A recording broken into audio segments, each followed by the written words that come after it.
Yeah, I can never doubt myself, I know better. All of you critics be acting like you know better. Blowing the smoke, but I know when the dust settles that I'm in my element. It's evident that there's levels to the game.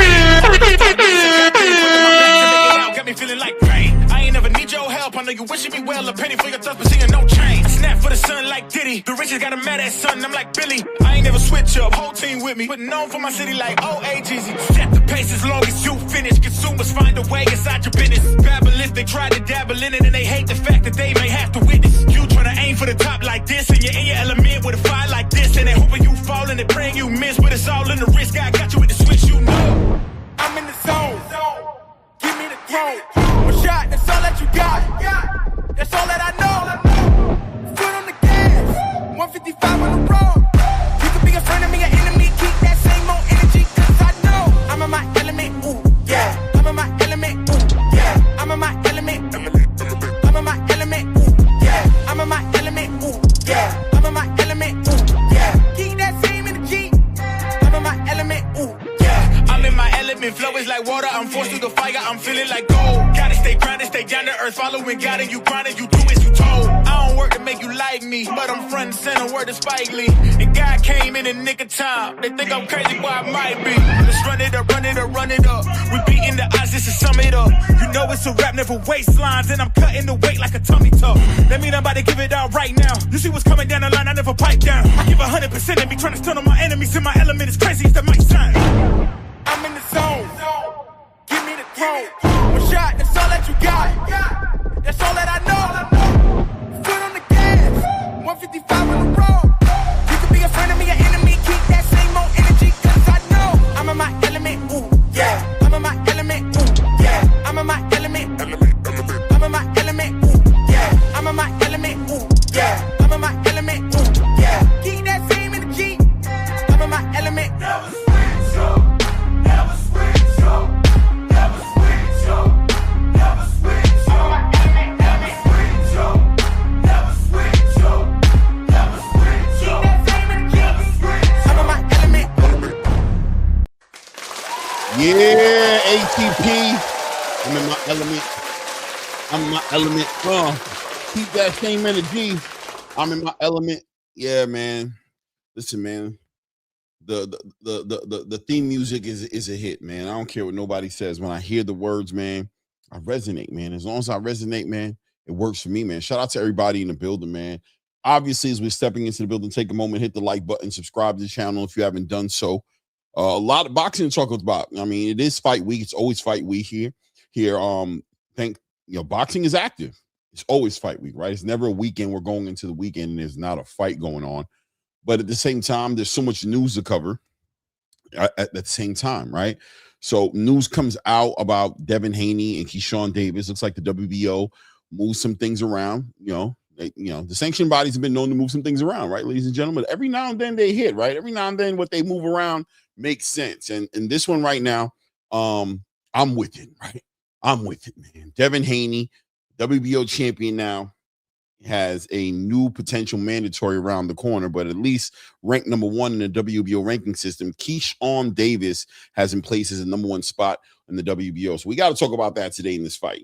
Listen, man, people say that Keyshawn trolls a lot, and I keep telling everybody he's with the bullshit, right? He wants to smoke. He wants these fights, right? But, the politics of the sport sometimes get in front of these situations manifesting for us as fans. So it's good to see when the sanctioned bodies move around things like this to put together a fight. Devin Haney needing a fight, clearly, watching the Rolly Romero fight fall apart. The Ryan Garcia situation is complicated, to say the least. I'm not one of those people who sit here and pick a side in that argument so much as far as Devin Haney's position on the testing that he wants for the fight, or Ryan Garcia's positioning on, the way he wants to approach the testing as well, just not wanting to go above and beyond for Devin Haney. Says, listen, man, as long as I'm in compliance and I'm doing the bare minimum, whatever is required by whatever state athletic commission is sanctioning the fight, that's what I want to do. I'm not appeasing you by giving you any favors of doing any excessive testing. Either way, for us as fans, it adds up to a big nothing, right? A big nothing burger, right? No fights happening for Devin Haney and Ryan Garcia right now, as I'm still very optimistic we see that fight in the future. But listen, man, Devin Haney, Keyshawn Davis just is a fight that has always intrigued me for a while. Ever since Keyshawn started calling out Devin Haney, started calling out light skin, right? I've always been intrigued by this fight. So we'll talk about that as well. You know, Bill Haney does a little FaceTime with Keyshawn Davis and has some, I don't want to say requirements. I mean, he wanted to, you know, Bill is packaging up the situation to make what benefits Devin, you know, getting Devin active. And that's what these fighters always want at the end of the day, is that activity. But very interesting, right? As Bill Haney shows interest again with Shakur Stevenson. Back on the Shakur Stevenson train, but this time a little bit different. We'll talk about that as well. Does that change things? Because Shakur Stevenson must be the most sought after dancing partner right now in the space to a certain degree, right? I mean, he's literally, I don't know if Shakur Stevenson must be literally beside himself right now, just watching how everybody wants to fight him, right? Or Shakur Foster wants to fight him. Now Devin Haney seems to be back in the conversation wanting to fight him. It used to be the fans. Devin wasn't calling out Shakur, and Devin hasn't even now officially called out Shakur. But I do think Bill Haney speaking on Devin right now, I mean Shakur right now, is kind of weird, right? Being that it seemed like it was already laid to rest, right? Shakur's not going up to 147 right now, and Devin's not interested in doing the catch weight, right? But I don't know. Listen, if you're knocking on the door of Shakur Stevenson right now, if that's the fight you want to make right now because of the money, whatever have you, then listen, man, the negotiation table we might be at the table again, right? Shakur standing on his square to say, listen, I don't necessarily have to do anything, right? And if you want, we'll talk about that, right? What position is Shakur Stevenson in now? And we got to talk about this fight because I know, listen, clearly there's an experience difference here between Devin Haney and Keyshawn Davis, without a doubt. Keyshawn Davis is a very talented fighter, man. And yesterday's price is never today's price with a fighter like Keyshawn Davis. And, you know, not even talking about money. I'm talking about the fighter himself, who he is, the development of the fighter himself. Very interesting conversation we'll have today about that one, because even with Bomac, with the changing of the team, this would be a real test, not only for Keyshawn Davis, but also Keyshawn Davis's team. We just watched Shakur Foster and Raymond Ford go at it, right? And we know that everything counted, all the intangibles, one of my favorite words, right, counted in that fight, right? The corner work, the fighters themselves, the experience both fighters brought to the table played out in a very razor sharp close fight, man, that, you know, was a very competitive fight, you know. And I think the scorecards kind of show how competitive it was, just based off of how each one of the judges had a different perspective on the fight. One judge had it as a draw, another one had it as a huge, you know, gap, 118, 110. Another one had it very close at 116, 112. So, you know, and even here, you know, I mean, with our scorecards, right? So we got to talk about that as well, of course. And then other news comes out. Lamont, Roach, and William Zepeda has been announced, you know, as we all know, for a vacant belt, the WBC title, which is we'll talk about Hadi Herrera a little bit today, but we'll also talk about the style clash and talk about what we might be expecting to see that fight. Lamont Roach on a draw, on a draw run, right? A draw against Gervonta Tank Davis, a draw against Isaac Pitbull Cruz, looking for a victory, trying to check that box. He dealt with the IQ of a Gervonta Tank Davis, the movement of a Gervonta Tank Davis, and showed that he can compete at the highest level when it came to that. And then he dealt with the pressure fighter in Isaac Pitbull Cruz and ran that one to a draw. A lot of people thought he won that fight. This one right here against William Zepeda, coming off of a loss against Shakur Stevenson for a WBC title. And we could talk about how diabolical that may be, right? As far as William Zepeda being rolled right back into another title match in the same division for the same belt that he just lost anyway, right? But also stylistically, what does William Zepeda bring to the table? What does he present as far as issues are concerned for Lamont Roach? And, you know, I would say comparing Pitbull Cruz to William Zepeda, you could see some similarity there clearly, right? But there's also some separation there. We'll talk about that as well. on the Shakur Stevenson conversation. The undercard has yet to be announced, although Floyd Schofield Jr. Did say to expect him back in the ring August 1st. You got to think that this is the card he's talking about getting on the undercard of, right? This you'd have to believe that that's what it is. Who would they put in there at Floyd Schofield Jr., who's in the midst of dealing with this whole Gervonta Tank Davis upside down WBA drama show, right? The soap opera relationship between the WBA and Gervonta Tank Davis has Floyd Schofield Jr. on the outside looking in when it comes to what a lot of people believe he should have, which is an opportunity to become a champion. So I don't think it's going to be against Gervonta Tank Davis on August 1st. So who will Floyd Schofield Jr. be fighting against potentially on that card? And will it be for a full WBA title? How's this one? You know, is he already an interim champion or some sort of a WBA champion, right? I mean, so many different belts out there. But we got to talk about that as well. What else is on the news? Ernesto Tito Mercado finally finds a home, now signed with DMG Promotions. That's cool. You know what I mean? He's left Matchroom, is now with DMG Promotions. We'll talk about him a little bit, man. I mean, when you're talking about the 140-pound weight class division, you know, Tito's right there, right? Tito Mercado just needs a little bit more activity. But it was this the best move for Ernesto Tito Mercado? The signing with DMG put him in the midst of getting a big fight, a title fight or something like that. I mean, you know, rumors were circulating that he could potentially be entertaining a fight with Zurdo Ramirez. I mean, what am I talking about? Lord child, I just woke up. I'm taking a long nap. Rumors were out there with him signing with Zuffa Boxing. Right? I don't know why I'm thinking about Zurdo Ramirez. But you know, he didn't do that, right? And obviously, we know what, you know, with Zuffa Boxing and the sanctioning bodies, you know, it's not for everybody. So if you go over there, you got to kind of know what you're dealing with and know the uphill battle you're going to have. And if he's really trying to get into a championship next, maybe, you know, maybe Zuffa wasn't the right choice for him. Somebody might argue. But does DMG check the box for Ernesto Tito Mercado? Maybe. I mean, I'll tell you what, if they can offer him activity, if he's fighting 3 times a year, then, you know, maybe that is what he needs, right?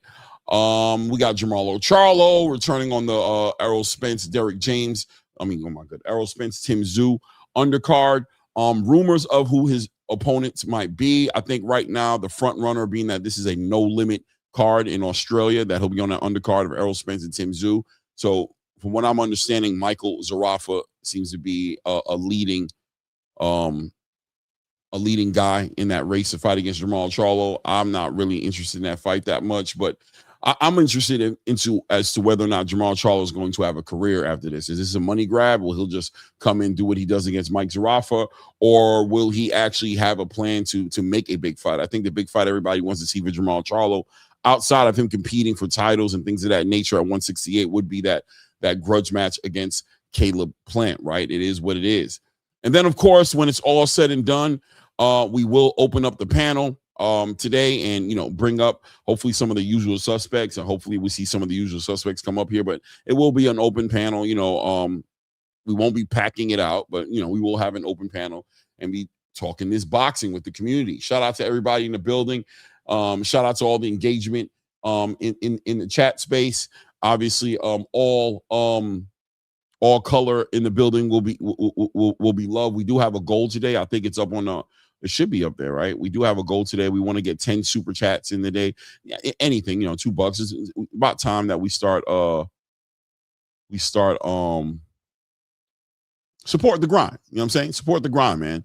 Show some love unto the work. Hit the like button, subscribe to the channel if you haven't done so. Before we move forward, let me go ahead and shout out some of the people who are in the building. Akeem Blake in the building. Shout out to my brother, says peace to the gods on earth, guidance and blessings. Clay, what up? Angela, what up? What's good, Akeem? What's good with you, man? CJ Rich Boxing in the building says, what up, champ? Another beautiful day. We got David Mercado in the building, says, what's goody, Clay? What's good, David? What's good with you, man? My brother Ray Davis outside right now doing his little baseball thing, hanging with his son, you know, moving around. Shout out to him. He's in the building. King Kev in the building, member of the channel. Shout out King Kev. Says, what's good, family? Hold on. Let me hook King Kev, make sure that he is. Hook him up here, man. I appreciate you supporting the grind, supporting the channel, man. Sam from Jersey says, let's go. What's good? What's good? Bruce Gas Boxing in the building. What's good with you, Bruce? The OG in the building. The real Bruce Gas Boxing. KMC Dez 215 in the building. What's good with you? What's good with you? Coach Eddie, what's good? Coach? last, but I did talk to you recently, man. Shout out to Coach Eddie in the building, man. Agent 0777 in the building. What's good with you? What's good with you, man? Super Galaxy Godstar in the building says, sup, Clay? What's good with you, man? Mr. Severe in the building, man. Big Raider Nation in the building says, salute to the upcoming panel in the chat. Copernicus lives. Yeah, man. Oh, man, David Benavidez is catching. Listen, Jao Pataya, and I'm telling you guys, this Jao Pataya thing is not aging well. I believe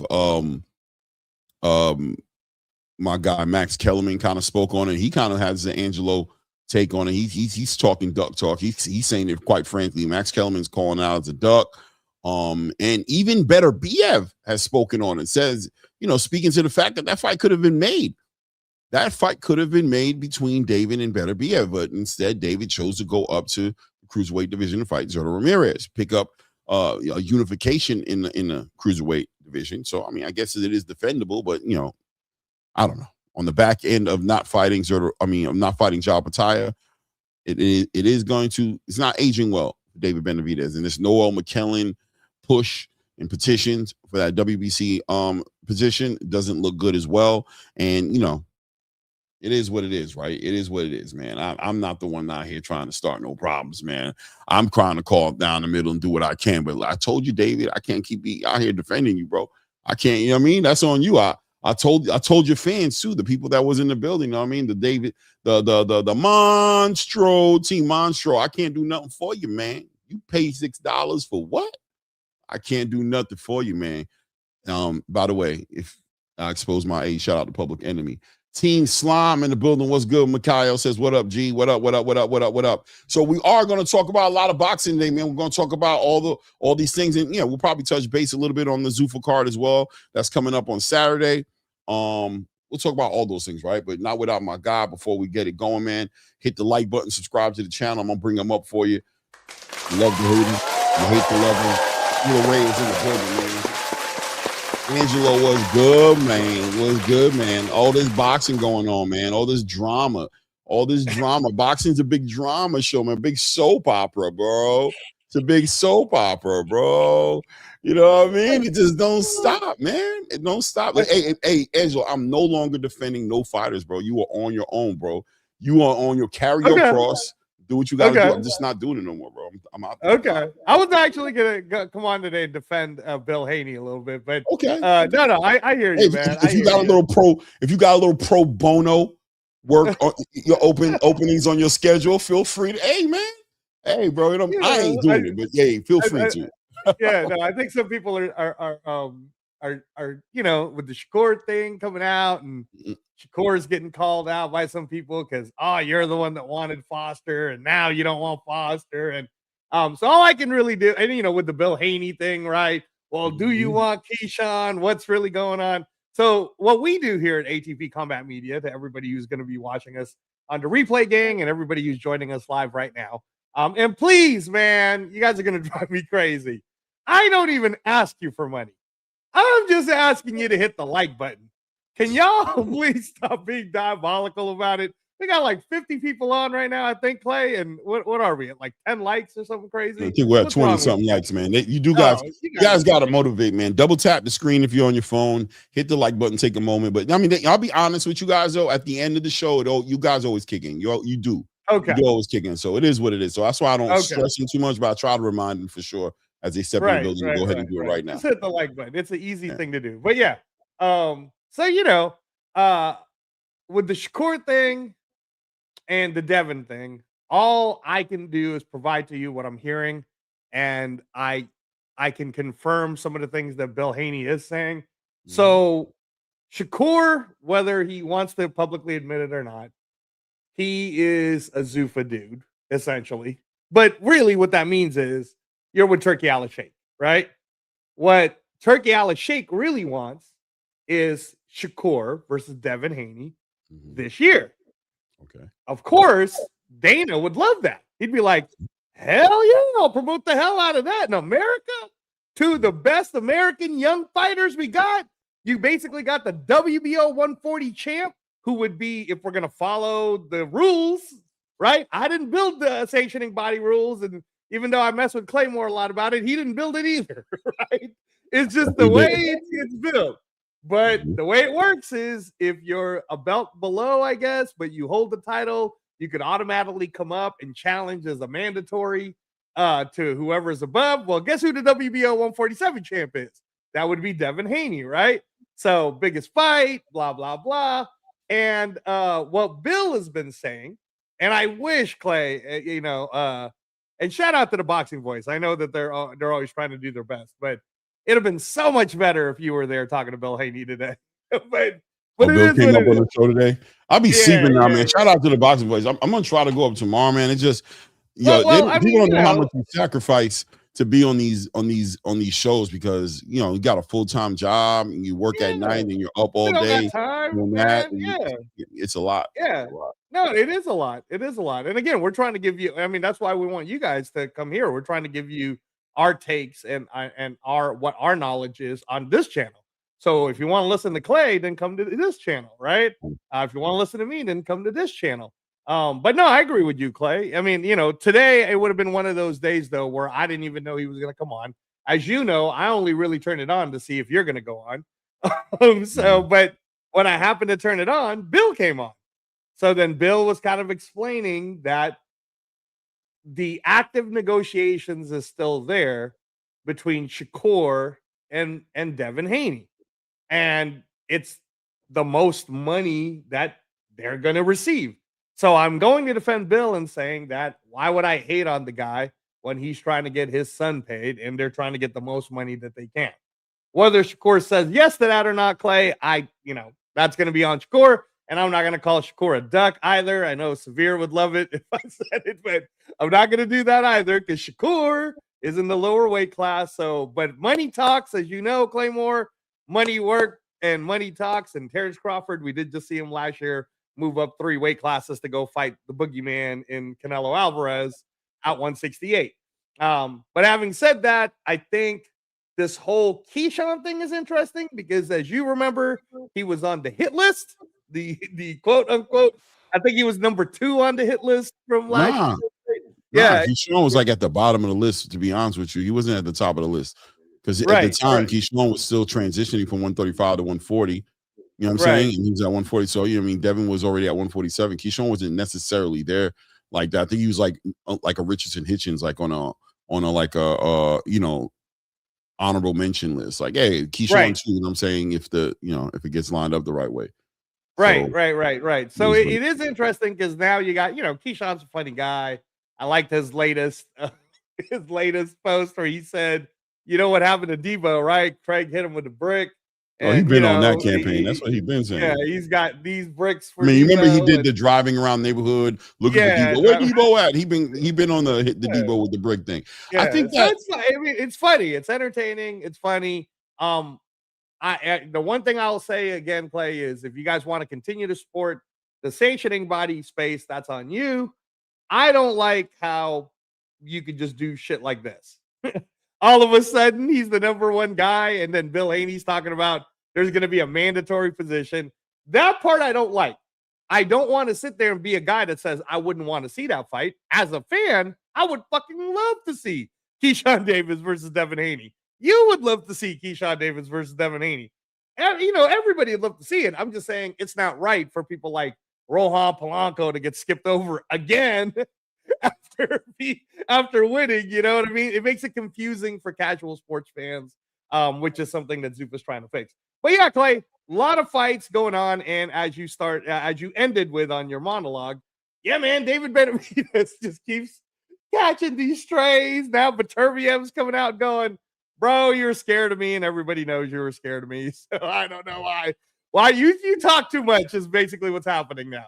What's happening now is David Benavidez is just talking too much. Yeah, I think at the end of the day, I think it's fair to say that Benavidez made a choice. He had an option, and he went for some belts, right? He went for an opportunity to get some leverage in another division so that he didn't have all his eggs in the basket of one division.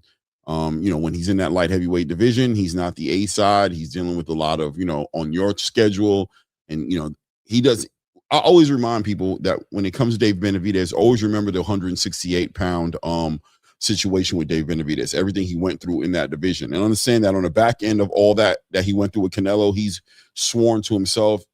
Senior has sworn to themselves they're never going to do that again. They're not waiting on anybody, and they're not giving anybody the leverage to play with their career and wait them out, force them to stay somewhere too long, force them into inactivity, force them to take fights that don't mean anything.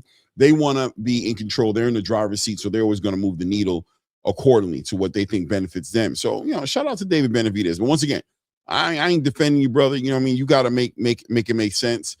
You're getting paid the money. I can't constantly be, coming up with reasons as to why you're doing this and doing that. As far as Bill Haney is concerned, Bill Haney is the best manager in boxing. I don't know a manager better than Bill Haney in boxing right now. And I'm just going to say that, maybe somebody want to bring up, I don't know what to tell you. He got his son so damn rich. Always finds a way to get his sons in the biggest fights, for the biggest paydays, for the biggest opportunities against all odds, in spite of people saying his son doesn't sell, his son doesn't put asses in seats, doesn't sell pay-per-views, it's not this, it's not that, blah, blah, blah, it's boring, blah, blah, blah. Nobody wants to watch all these different things he says. Bill finds a way to keep on putting him in position to be in the biggest fights in boxing. And, you just got to give Bill Haney his credit.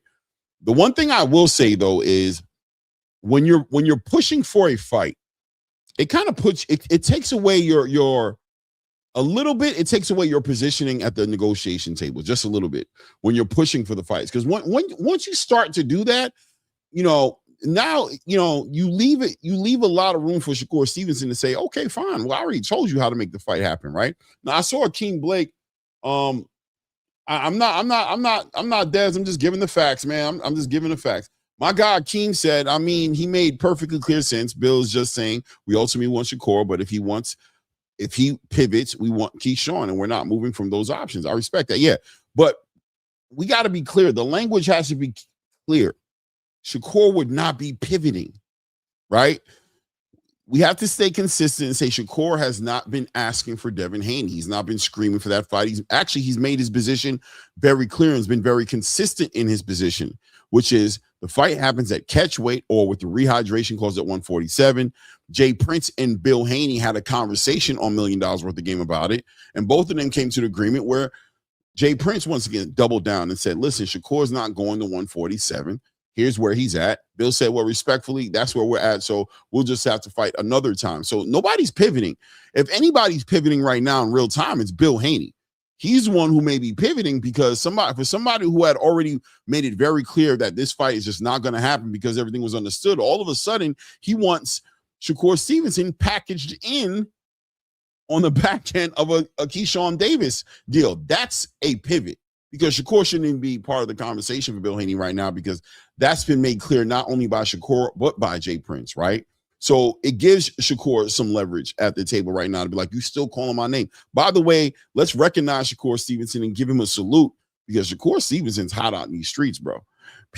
Everybody want to fight Shakur right now, man. Shaqy wants Shakur, you know what I'm saying? Listen, Shakur, I'm waiting on the announcement of the Zuffa deal, right? Because Shakur also responded to what Eddie Hearn said and said, I never spoke to that man about nothing going on. I don't know what Eddie's talking about, which starting to make me kind of feel like Eddie kind of like was forcing the conversation a little bit. Like he believes that he's hearing it too as well. But it definitely sounds like Eddie Hearn is also on the outside looking in. He's not tapping into no inside information. Shakur made it very clear on that tweet, like, yo, respectfully, he said, I respect everything Eddie's done for me.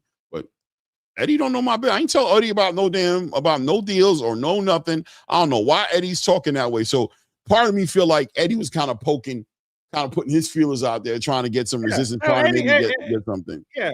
Eddie's mad, Clay. Eddie's mad because Dana's going to promote Anthony Joshua versus Tyson Fury. And it might even happen in America, most likely be happening in America.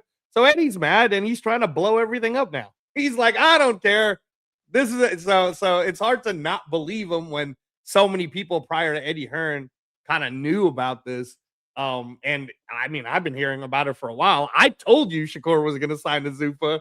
And, when Eddie said it, I'm like, well, nobody can get in trouble now. If Eddie's saying that he signed, then he signed. I do still believe exactly what Bill Haney was talking about today. on the Boxing Voice, which is the deal that they want is Shakur versus Devin, and that they will gladly pay a massive amount of money. So shout out to Shakur again if he ends up taking it. If he doesn't budge, but then he says, you know what though, fuck it, I'll go up to 147.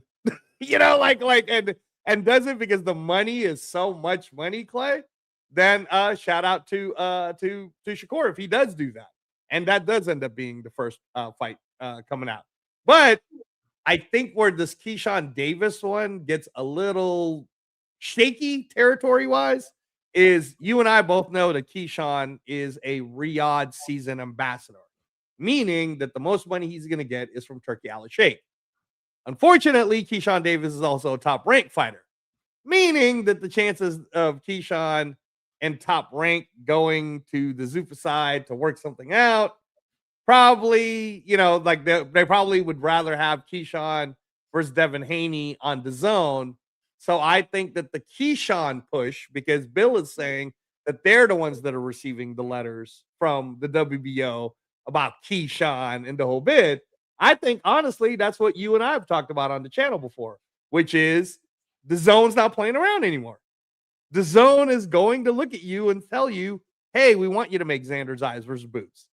Hey, Oscar, stop messing around. We want these big fights. Hey, they're not messing around. So I think that might have been another top rank initiative, one where the zone's like, this is our budget. This is how much we're willing to pay you. We want you to go make Keyshawn versus Devin Haney. And I think really, to your point, Bill's doing what's right for him, for his son, I mean, right? He's sitting there going, well, the most money would be Shakur. So if we can somehow put that together, that's the one we want. But if we can't put it together, what we don't want to hear people say is that we picked Keyshawn Davis before Shakur because, we want to get the little brother before we get the big brother.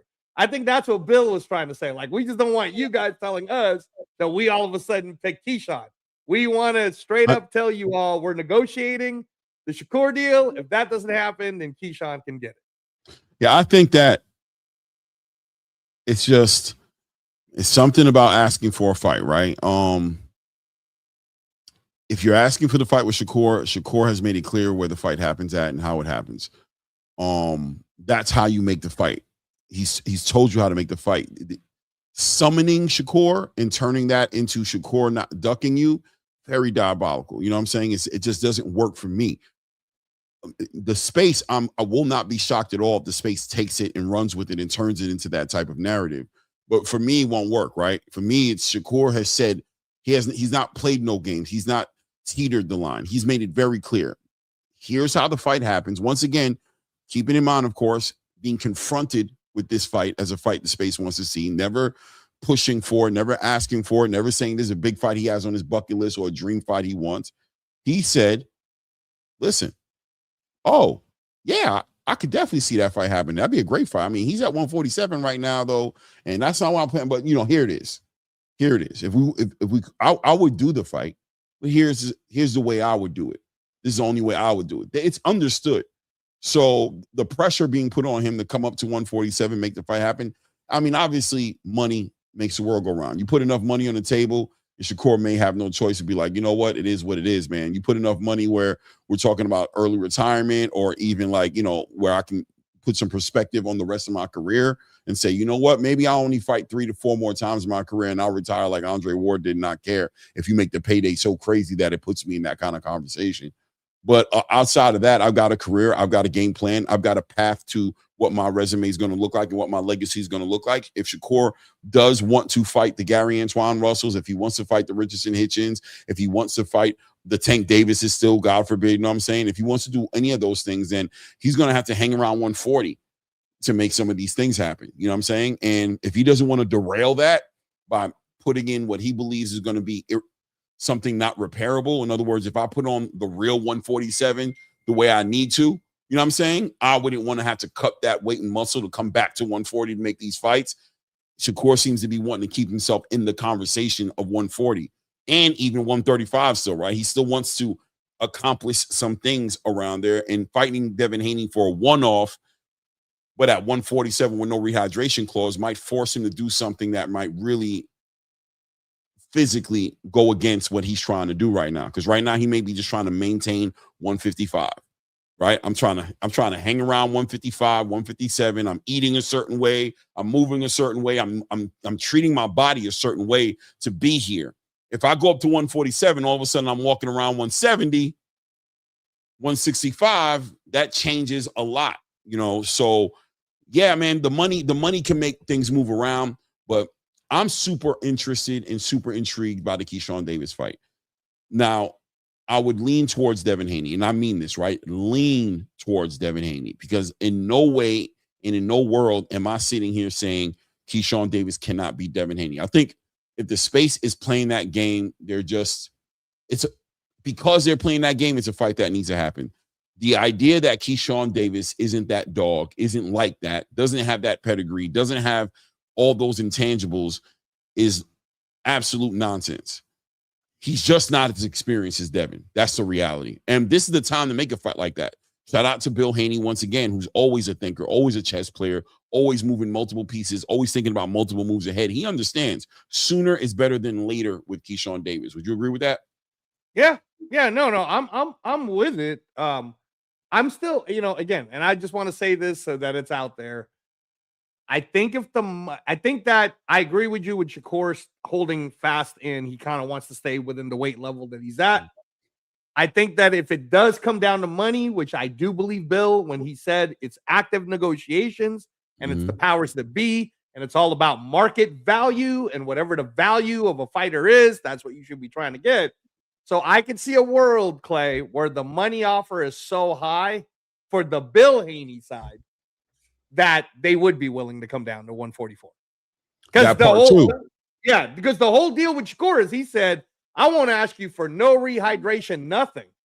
I just need you to come down to 144 and meet me just, a little halfway. That's what he's saying. He's saying, like, I'm not going to ask you to be like IBF style where you're 147, but there's a rehydration clause. Like, I don't even need the rehydration clause. Unless you force me to. Yeah, you're right. Let's make it to where I gotta come to 147. Then I'm gonna put that rehydration clause on you. Right. So I think that's part of the negotiation, and I think it's gonna come down to money. So I'm gonna play this more so, sir, as it's the zone's money offer versus Turkey's money offer, right? Because the pot's only 10% under the zone side. Who's the zone? Turkey. No. The zone's the Russian guy, but whatever money they want to come up with, because it would be the top ranked side trying to basically offer X amount because they want Haney to fight on the zone. And I think Bill is sitting there going, well, why couldn't I have my cake and eat it too? Right. So I agree with you. If you're going to make wait. I just want to be on the same page as you. So you're saying that because I'm wondering how the zone is involved in this, right? How are they involved in the conversation? Are they bidding on this fight? Are they pushing for it? Yeah, because if Keyshawn is under top rank, they're not just going to say, oh, hey, no problem, right? They're going to be like, no, bro, we need you to be on the zone. You need to be on the top rank side. This needs to be a double thing. And keep in mind that, again, the Saudi I was thinking about Shakur. I was thinking about Shakur and Devin. That's why I was like, no, the Shakur and Devin would be a Zupa promoted Ring magazine card, probably on Netflix. Type of a deal. Dana White's on right. Of course, like, Keyshawn. All right. Sure. So that's what I was saying is that I think that's what Bill is doing. He's like sitting there going, let's just keep negotiating it, and if it works out right numbers wise, maybe I can talk to Devin about let's come down. Let's do this because the money's way too great. To your point, maybe the money's so great for both Devin and Shakur that it's like, dude, let's just not turn this down. It's on Netflix. It'll be a big American event. There's not going to be any losers. Shit, let's even sign a rematch clause if we have to, right? Like, but if it doesn't happen, I agree with you that Shakur's moving a certain way where he's saying, well, I'm the money man because everybody wants to fight me. So I don't have to fight you. I can fight whoever, I could fight the winner of Rayo versus Edwin De Los Santos, and people are going to watch that anyways. On my first Zupa deal or whatever, right? If you're willing to watch Conor Benn versus Regis Prograis, then you're definitely going to watch me either fight a rematch against Edwin De Los Santos or or against Rayo Valenzuela. On the Devin Haney side now, which is what you were talking about, I agree with you. I think that if you're going to make a fight like that happen, you make it happen right now. You do Keyshawn, you come up with as much money as you want to come up with. Keyshawn's already ranked number 1 magically by the WBO, so good for you. I hear that, again, they're going to do a whole mandatory, we're going to force a purse bid type of a thing, right? You know, so again, Clay, like, I'm good with it. I'm good with Keyshawn versus Devin. That would be a 147 WBO fight. That would just be for money, though, if I'm being honest, because it doesn't move. Okay, let me ask you this. I believe I'm not betting against Devin anymore, right? You and I agreed we're no longer going to bet against Devin Haney. We're just going to call it in the middle. But in my honest opinion, at best, if not favor him, yeah. In my honest opinion, man, I might have to favor Devin Haney on the Keyshawn one. Yeah. I don't mind it. Keyshawn, you know, I'm in the same place, by the way. I favor Devin. I favor Devin. All right. I'm saying, don't get it twisted. This is like, I'm going to tell you what, this is like Raymond Ford versus Oshaki Foster, except I think Keyshawn's even more capable than Raymond Ford was against Oshaki. Yes, I think you should be ready for anything in that kind of a fight, because I can tell you this: I don't believe Devin will coast in this fight. I think he will be in a fight. I think he'll be fighting the shit out of Keyshawn until that fight is over with, until he stops him, or until the last bell rings. I think every round Keyshawn's going to come out there dangerous. Right. And with technique and a delivery system, and he's going to, you know what I mean? All that. Yeah, no, on a technical aspect, like on a coaching side, I agree with you, because the one thing, if I was having to coach against Keyshawn, the one thing I will constantly remind my fighter is, in any given round, including the 12th, you can get knocked out, bro. So do not mess around and like think that there's ever any moments that's a free moment for you to breathe in the 3-minute period. There is no free moments. We got to dominate a certain way to fight Keyshawn. But having said that, also, Clay, you know what I'm going to play against on the Keyshawn side? The discipline part, bro. I think that part of him is still kind of young, where will Keyshawn be so up for this fight that he realizes, bro, you can't mess around on this one. You gotta. Tell me a fight he's messed around in. The one that he didn't make weight on, bro. The one that he didn't make weight on. You're talking about weight, but I'm talking about inside the squared circle. I'm talking about not inside the ring, but that's what I'm playing on, is the mental side of a camp, bro. A camp for Devin Haney versus Keyshawn Davis, that's a long camp, right? And within that time, Keyshawn's got to stay mentally disciplined the whole way through and not tinker. Right? There needs to be clear motivation. I'm not necessarily there with you. You know, I think Keyshawn. No, because look. I'm just talking to hear Albright. Did he make weight or not? He didn't. He didn't make weight. He actually didn't. I know, but he didn't on time. Is what I'm. Yeah, but he didn't get up for Nahir Albright, right? That was a fight he didn't want.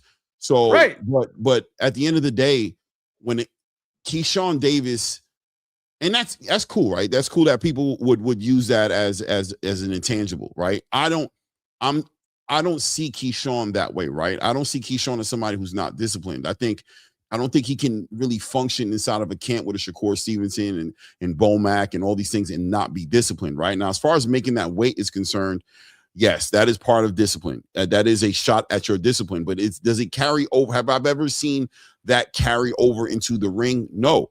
When he's inside of that ring, he's very disciplined. And I mean disciplined in his patience, the way he fights. He boxes very technically. He's not wild. He's not emotional in that ring. He leaves it all outside the ring, and he brings nothing but top-level pedigree inside that ring. So, you know, yes, the weight thing, yes. I'm not going to defend the weight thing. That is a lack of discipline. Shakur also did that as well against Robinson Casasiao, right?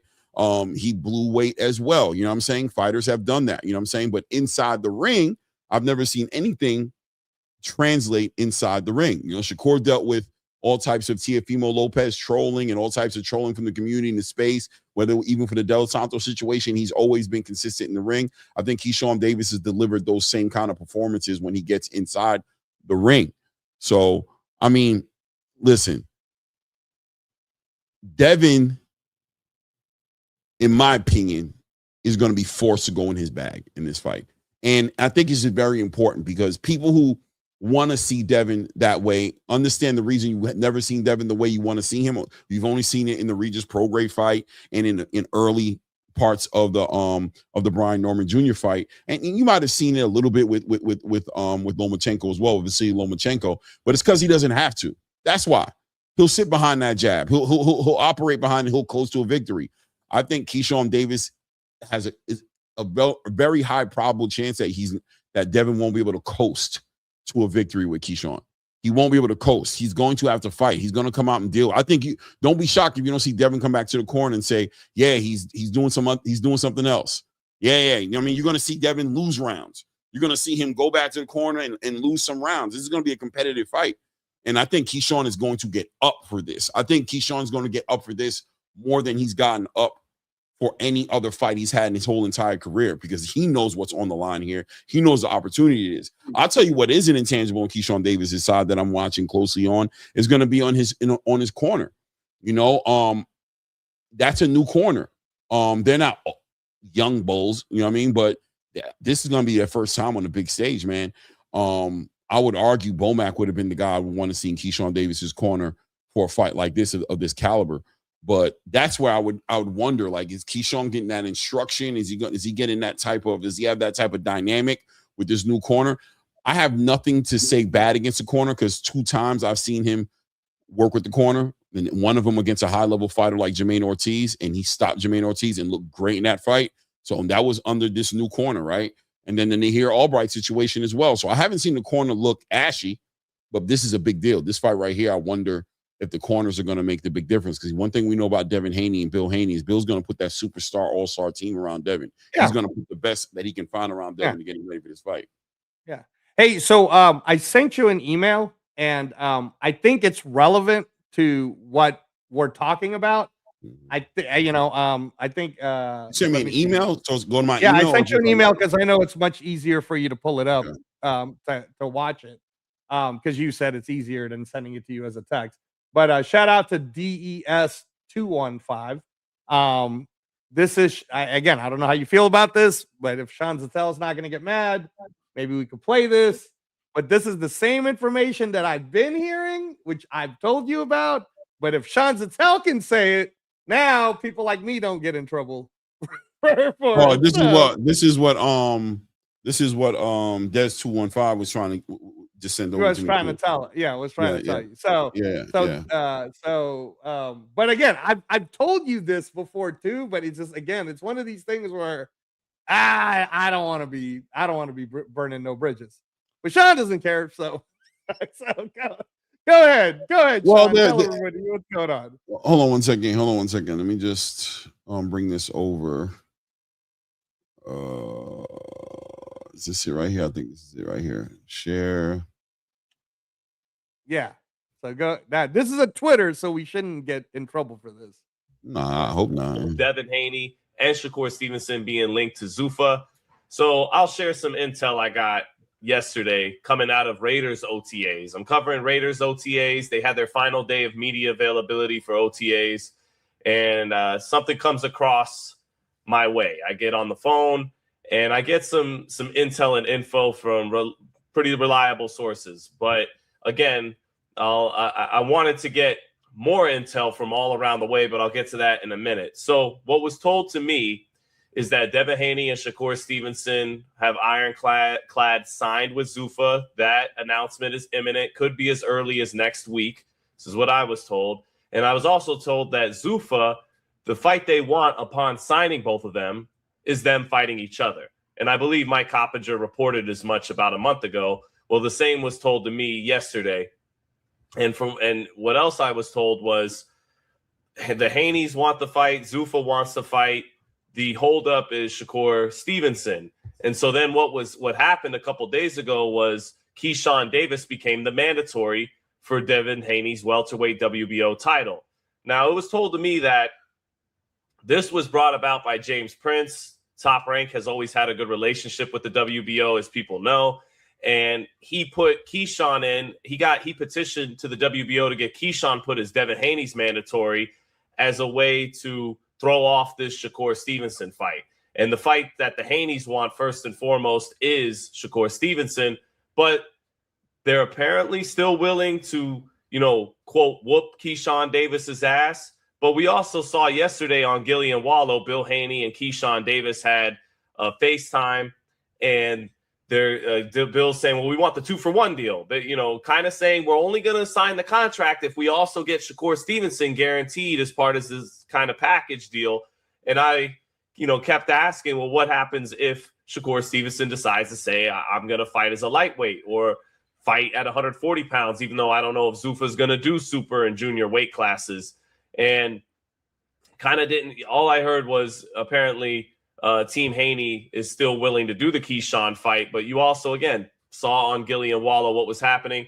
I reached out to multiple members of Team Shakur Stevenson, tried to get word on it, reached out to people from Team Keyshawn Davis. What I did get from the Keyshawn Davis side is, look, I don't know, we don't know anything about all of that, about the politics of it all. All we know is we want to fight Devin Haney. So that's what I heard from Keyshawn. Try to reach out to multiple people from Shakur. I want to get Shakur's side because I have this intel, Shakur's been denying media reports for the last several weeks. So I would love to hear what Shakur Stevenson or James Prince or anybody from his team has to say that would off-put what I'm hearing from sources. But that is where we're at. That from what I've heard. Okay. All right. So, and there you go. But this is, let me tell you something, man. This is, once again, Shakur Stevenson not budging off of he's not pivoting off of his point, right? Yeah. And the Devin Haney situation is interesting because here Bill is trying to promote and push this narrative out there. And shout out to Bill because he's a genius, right? He knows what he's doing, right? He's putting it out there in a way to where the space is going to try to put the pressure on Shakur to pivot off of his space. But listen, and I'm not defending Shakur at all. I'm just stating the facts, right? If I'm Shakur, I'm not budging. Yeah, you're the money man. Because you're the money man. Yeah, I'm the money man, and you're not going to come up here and summon me to some division. Now, you're not going to move me or even put the pressure on me to say I'm not doing it. You're not even willing to come down 3 pounds. So don't ask me to concede my space to go up 7 pounds plus no rehydration clause, or in real time from Shakur's. If you hear Shakur speak on it, say, look, I'm a 135 pounder. I'm not even a 140 pounder. I just went up there real quick just to do what Terrence did, right? Terrence went and did his thing against Canelo, but Terrence ain't going to fight David Benavidez. Wasn't up there getting ready to fight Hamza Shiraz or Jaime Munguia. And he's like, nah, I came up there for a Canelo right quick, made history, became a 2-time lineal champion, did all that. But, my game plan was always to come back to 135 and compete there, right? It was a WBC that went ahead and stripped me and made this all awkward and weird and everything. I had all plans of coming back down there, unifying, fighting at 135 and being available for my biggest fights. But if you want this, if this seems to be a fight that needs to happen for you, then here's the contingencies. And right there, as far as I'm concerned, Sean Zettel confirmed that Shakur isn't going for just the money per se, or there isn't enough money yet on the table that's making Shakur get off his space where he's still pushing back at the whole idea. You know what I'm saying? That, nah, I'm not going to. Now, I'm going to add this and send it right back to you. If Zuffa is actually putting that in the contract, then that might be the holdup as to why this contract has been signed yet, right? Yeah, or why it hasn't been been announced, right? That's exactly it. Might be Shakur being like, look, bro, I'm gonna be honest with you. I don't need to come to Zuffa. Like, I don't need to come to Zuffa. Right. I got a relationship with Turkey, and I'm a hot fighter out here. You're not going to force me into doing something I'm telling you I don't got plans on doing. Devin Haney doesn't get to come over here and be Mr. A-side, sets all the rules. No, bro. That's not how it's going to work. Right. No, well, I mean, again, so if someone else is saying it, I don't get in trouble for saying all the same things I've been saying for weeks now. But they're both basically in that Zuffa track. What Zuffa wants is exactly what Sean Zettel was getting at OTAs at the Raiders. And shout out to Bill Haney, man. That's why I started the show today saying I want to kind of defend Bill a little bit, because Bill's just trying to explain that there's a certain negotiations happening and he's trying to capitalize on getting the most money for his son. So I do think, in my opinion, I do think Bill would be willing to have Devin go down to 144. It's just that the money's got to come up a lot more than what the current offer is. So shout out to Bill. Now the Keyshawn thing, as to what Sean Zattel's already confirmed, is that Jay Prince he's being slick, man. He's using the sanctioning body system to work in favor of the fighters. And I'm sorry to all the casual sports fans who don't understand how pro boxing works, but yeah, man, you can just pay to play essentially and skip over people like Rohan Polanco and all kinds of craziness in order to get a mandatory, because that's a whole nother. They didn't make it a mandatory yet. They just put them but that's what Sean's saying is going to happen, and Bill confirmed it on the Boxing Voice today, that the WBO will have this like 30-day or longer window of negotiations between Keyshawn Davis and Devin Haney, which is, again, it's a whole nother subject to say it's diabolical that you could just take Keyshawn Davis, make him number one in a weight class he's never fought in. But whatever, that's a different subject. But yeah, man, Zuffa's doing their thing. They're trying to put this together. I agree with you that Shakur is totally sitting there going, I'm not budging. It's not that I don't want to fight this dude. Yeah, I told you I'm gonna fight him at 144. Yeah, right. And it is what it is. So now this is why. Do you remember me having this conversation with you and Severe? And I said, are you guys gonna get mad if Shakur's next fight is in September between the winner of Rayo Valenzuela and Edwin De Los Santos? And you both said no, I wouldn't be. And I'm like, well, nobody got mad that Conor Benn just got paid X amount of money to go fight Regis. Oh, everybody got mad. Everybody got mad. People going to be mad. You know what I'm saying? No, it happens, and it is what it is, right? Everybody was mad. But that's what I mean. Is so in terms of my point to you on the whole, unless you're telling me there's another organization that's willing to pay Shakur so much more money than what the Zuffa deal is, I don't see Shakur budging from a Zuffa contract. I just think that people are just going to have to take the fact that Shakur's next fight, if it's not Devin Haney, might be 135, Clay. Possibly for the Zuffa boxing belt, Clay, at 135 against the winner of Edwin De Los Santos and Rayo. You know, I think it is what it is. I think Zuffa's going to chill off that belt conversation for a little bit. I think they're waiting a little longer and seeing what they want to. I think they're chilling off that for a little bit. They look like they're more so just trying to make the fights happen right now. Shout out to my guy Marcus Warren in the building. $10 says mofo. Don't like when the rabbit got the gun. Now when Bill and Devin was on that BS 25% shit, everything was cool. Now Shakur tells in 144 no rehydration clause. The Haneys don't want to play. Clay, yeah, 100%, Mark. And listen, and that's why I gotta call and be real about this, right? This is strategy, man. This is the art of war, baby. You're going to be uncomfortable like I'm going to be uncomfortable. I'm not just jumping. I don't owe you shit, nigga. You know what I mean? Scratch that. I hate to have said that and got that ignorant on here because I don't normally do that. But just to keep it 100, right? Just to say that I don't owe you this. I don't have to. You did not wait for me at 135. You went to 140 and did what you had to do. You offered me what you offered me. And when I didn't take the deal, you went to 140, bro. And fair play, bro. Fair play. You had all the cards, right? You're not going to trick me out of my position, which is I'm coming off the best fight of my career. Legacy everywhere. Everybody shouting my name. Well, Shaky Foster's calling me out. You know what I'm saying? Raymond Moritaya wanted to fight me. I held off because of this deal that I'm putting together. I can do whatever I want damn near. I didn't even ask for this fight, but I'm not shying away from it. But you're going to be uncomfortable if I'm going to be uncomfortable. You're going to come down to 144 because you can, bro. Just like you feel like you can tell me I can come up to 147 because everybody's seen me stand in front of Shaky Foster.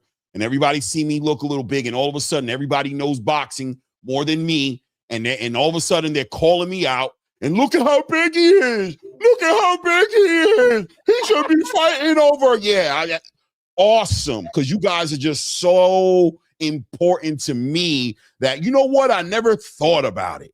Damn, you're right. I'm 147 like a bunch of fans and content creators told me to do. No, bro. No. There's a game plan. I know me. I know my body. I know where I'm trying to be at. I know what my game plan is. Do you know your game plan? Okay, then keep my name out your mouth if you know your game plan. But it sounds like you keep trying to involve me in your game plan, which is fair play once again. But we know how to get that done. We ain't in the dark. 144, no rehydration clause. 147 with the rehydration clause, period. You know what I mean? Now, listen, I'm not telling the fans what to want and not want. You guys have every right to sit there and be like, no, I want this fight at 147. But unfortunately for Devin Haney, that don't matter. You know what I'm saying? If you want the fight with Shakur Stevenson, you better start listening to what Shakur is saying. You know what I'm saying? Because the idea that you're going to pressure him, and for me, it's hilarious because Bill will stand here and he will sit there and be like, yo, we're not doing this ever again. We're not cutting weight no more. Devin is on. You got all these lines you're not going to cross for Devin Haney because you've been, but all of a sudden Shakur can't have his parameters.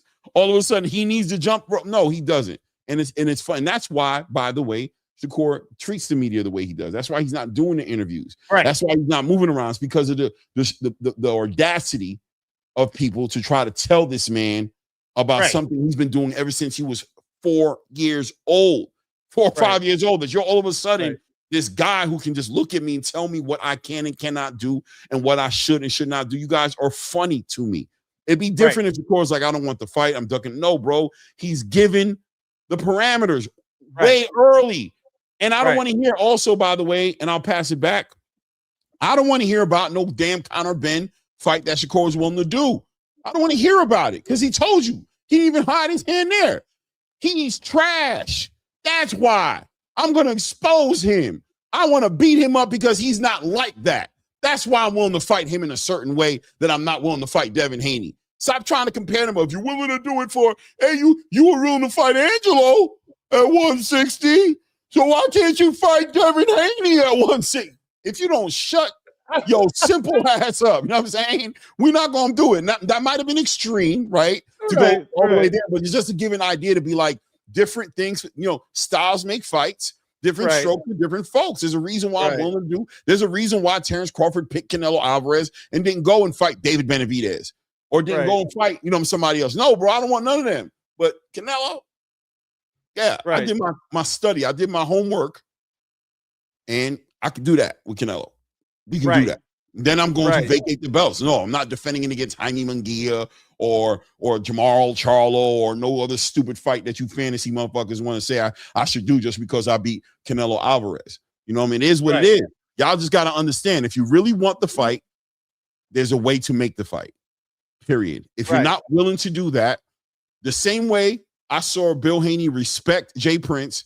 Jay Prince told him, he was like, hey, man, I got to respect, man. That fight will happen when it happens, and man, it is what it is. It's the same way, bro. You're going to have to respect it, bro, because you can't come down to 144 because you can't do this, you can't do that. Well, Shakur can't come up to 147 because he can't do this and do that. Devin Haney was a 135-pound undisputed champion, bro. Okay? And then he fought at 140 one time. Then he fought a catch weight, well, twice, right? Really, if you count the Ryan Garcia, even though that was like almost a catch weight fight because of what Ryan did, but twice. Then he fought a catchweight fight with Jose Ramirez at 144. Then he went to a Brian Norman Jr. fight, bro. This man is not a 160-pound fighter that Shakur's asking to come down on a rehydration clause at a catchweight at 144 like Gervonta Tank Davis did to Ryan Garcia when he pulled him down to 136 with the rehydration clause, right? We just got to be real. Come on, man. No. I mean, like, again, all valid points. And again, when I started the show, I said I just wanted to, you know, defend Bill a little bit. And I do believe everything that he's saying and what he's trying to explain is there's an active negotiation happening. And if the Shakur fight doesn't happen, what he doesn't want, Clay, is for people to give the narrative of, well, Haney didn't want to make it work to fight against Shakur, which is why he's saying Keyshawn can get it. And that's where I was trying to tell you on the business side about the zone. the zone's really going to need to come up with the money, like a lot, right? Or enough from their side, because I don't think Turkey cares all that much. It is funny that, or I find it interesting that when you mentioned the Conor Benn thing, let's not forget what Shakur's deal with Conor Benn was, to which Conor accepted. Shakur said, I will come up to 147 to fight you as long as you don't go above 160 as a rehydration part of it. Conor said, I'm disciplined and I'm willing to do that. So if Conor Benn and Ryan Garcia does get a chance to fight, which it's looking like it'll happen, Clay, I'll just say it that way. It's looking like it's going to happen since, as you know, the WBC stands for We Be Cashin'. They just care. I've heard it all. Money, I heard we all. I guess that's another one added to the list. I've heard there's so many things that WBC acronym gets broken down, bro. It's ridiculous. Right. And they've earned every single one of them. Every single right. So they'll be getting that money. But how interesting would it be, Clay, in a world of possibilities, if Conor Benn was the WBC champ? Now the Shakur Conor Benn fight actually does make sense, which can make Haney versus Shakur a unification at 147 going into 2027. So it's smart that Zuffa got both these guys in, right? In the system, right? So at the end of the day, I think it's going to come down to, hopefully people don't get mad if this fight doesn't happen this year. Shakur ends up fighting people that you guys might not like. Oh, great. He's fighting Rayo Valenzuela. What happened in the Murataya fight? Blah, blah, blah. But hey, man, it is what it is. And then the same thing will happen with Haney. Oh, great. Now he's fighting Julian Rodriguez. What happened? You know what I mean? Right? Like, it's just, it is what it is. People get used to it, man. Like, I'm not going to get mad at Bill Haney for doing business-wise what's right for Devin, and I'm not going to get mad at Jay Prince for doing what's right business-wise for Shakur Stevenson. I think it is what it is, Clay. That's the world we live in. I think bottom line is, I think people are pushing for the one. I think what makes sense more than anything is the 144, period. And the reason I think it is because Shakur's a champion at 140. Devin's a champion at 147. They should meet in the middle to paint the picture that Devin Haney, that Shakur should go up to Devin Haney is fucking ridiculous. It's not, it doesn't, no. They should meet in the middle. They should meet in the middle or fight in their divisions, bro, and stop. You know what I mean? Once again, shout out to Bill Haney, man. But I think somebody put it in here. Shout out to my guy, Donnie, by the way. I think somebody else put it in here, though. Let me see if I can find it. He said, Isaiah said, so Dev clout chasing then. No. If I was, no, hold on. I want to be clear. I want to be clear here. If Shakur were to come out right now and be like, these dudes is clout chasing my name, bro, he'd be well within his right to say that. Why? Because you don't want the fight. Because if you want the fight, I told you where the fight's going to happen at. We both agreed to disagree and say, you know what? It's not time for it. If you're still pushing for the fight, knowing I'm not going up to 147, you're clout chasing me, bro. You're trying to get something off the back off of my name when you know already what I said I'm going to do. I'm not saying they clout chasing, but I'm going to say if anybody hasn't, if Shakur comes out right now and says, you chasing this guy down, bro. And you're demanding he comes to your weight division. He is not chasing you down. He is not looking. Look what everybody's saying in the chat. Shakur not looking to fight Devin. So why they keep calling him? Who's calling who out then? Who's calling who out then? And in that case, if you're calling out Shakur Stevenson, a current lineal champion at 140, how are you not willing to concede to anything? How are you demanding this man? You know, if Terrence would have called out, if you would have called out Canelo Alvarez and demanded Canelo Alvarez meet him halfway at 160, everybody would have said Terrence Crawford lost his damn mind, bro. Right? If you'd have been like, Canelo, bro, I want to fight you, bro, but you should come to 160, bro. Stop playing with me, bro. You ducking me if you don't come to 160, bro. When you want me to come up to 168, come on, bro. Now you don't even want the fight then. Yeah, I don't want the fight. You're calling me out, right? All right. Come up and fight me at 168. Shakur has every right to be like, you keep calling me out. I made it good. I said 144, no rehydration clause. I said I'm a 135-pound fighter. I just won a title at 140 against Teofimo Lopez. It's been public before you started calling me out that I was going to go back to 135. Everybody knew I was going back to 135. That's what makes what the WBC did to him diabolical, was the understanding of he made it clear. I'm going back to 135. You're at 147, bro. You should meet me halfway at 144. And if you don't, it's cool. We ain't got to fight. Or do we? Seems like you need me to fight you or something. Because I don't need to fight you. I have not been calling you out. Do you need me to fight you, bro? What's the problem? Do you need me to fight you? If you need me to fight you, then, hey, bro, 144 or 147 with a rehydration clause. Here, I give you 2 ways to make it happen, but at the end of the day, I can't say it loud enough. We don't have to fight. It's not duck music. You're not in my division. You're not in my division. It's not duck music. Y'all got to stop. It's just not. It's just not. Shout out to my guy. Let me pull it up right here, man. I missed it a little bit here. Let me find him. Oh, Lord, child. My guy, Donnie, 956 says, did you all see Aaron McKenna on Zuffa Boxing's Instagram? I can't stand people who say they aren't signing with Zuffa Boxing. They are signing with Ring. Huh? I missed it. What do you know I think that? what he's trying to say is that people, because my guy, Donnie 956, he's a Zuffa guy too. But he's saying that people keep telling him, well, they're not really signing with Zuffa, they're signing with Ring. And you and I have had this conversation before that Turki Al-Sheikh, who's in charge of the Saudi side, Saudi owns 60% of TKO. TKO is who's giving the money to Zuffa. So when they signed to Zuffa, Zuffa is the promotional company. So yes, they are signing to Zuffa. Now, the Ring Riyadh deal is a completely separate deal. But all Donnie's trying to say is he can't stand people who tell him or say, well, Aaron McKenna's technically not signed to Zuffa.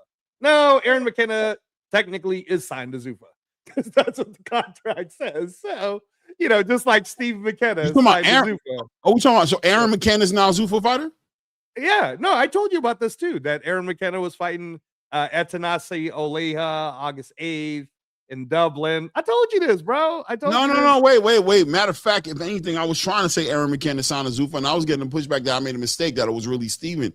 No, Steve McKenna is signed to Zuffa like a while ago. Yeah, he's fighting this Sunday. So Aaron McKenna is also signed to Zuffa. Yes, he's fighting in Dublin. I'm cool with that. August 8th. Yeah. No, they're brothers, bro. How are they? That's what I thought, by the way. Yeah. I was saying that, but I felt like somebody told me he wasn't. No, I told you this already. I said this is what's going to happen August 8th. Aaron McKenna versus Etanisi Oleha. And then I said the Caleb Walsh fight is supposed to be the main event, but it depends, bro, because it's a bigger fight between Etanisi Oleha and Aaron McKenna. And it's in Dublin. And they're doing a whole Irish versus the world card for Zuffa on August 8th, which is, by the way, I'm not saying this is why they moved Moses Itama, but remember Moses Itama's date was July 25th, got moved because Joshua. Then it was August 8th. Well, recently, as of yesterday, Frank Warren moved the date again. And I'm not saying that it got moved because of Zuffa. I just think it's coincidental, maybe, that there's a big Zuffa card happening in the UK on August 8th. And possibly they didn't want Moses Itama, to not get a majority of the press. So they moved Moses Itama's fight to late August, I think it is. I will, however, say, though, Clay, that there is a possibility that because Tyson Fury supposedly wants this little warm-up in August, that could be a part of the Zuffa card. Possibly. Okay. I'm not sure yet. But yeah, man. So anyways, shout out to Donnie 956. He got another super chat too. Shout out to Marcus Warren in the building, man. Appreciate you, Marcus. Devin is an A-side, Clay, because he was undisputed champion at 135. Yeah, I think, and I think there's I just feel like it confuses me a little bit when people don't acknowledge Shakur Stevenson's right to leverage his side of the conversation, right? Where they just can't, it's weird like that. People just make it all about Shakur doing this and needs to do that. And what does Devin have to do? What does Devin have to do? Right. You literally have him doing nothing. He's just the guy, right? And shout out to Devin, right? But I don't understand how people can't acknowledge that side. I mean, we're going to open the panel in a minute. I'm hoping we get some people up here who can give me some perspective. Oh no, there's the chat's going crazy, bro. You're gonna get people. I'm hoping that we get some people who can give me some real perspective as to why Shakur should just concede everything, right, and put nothing he wants on the table as a champion, as a two-time lineal champion. He just fought Teofimo Lopez and put that classic ass whooping on Teofimo Lopez. Devin coming off of Brian Norman Jr. respectfully doing his thing, right? But Shakur arguably is the guy, is the money guy, or has every reason to believe for himself, even if nobody else believes it, for himself to believe that, nah, bro, I'm that guy. I'm actually that guy. I'm the guy.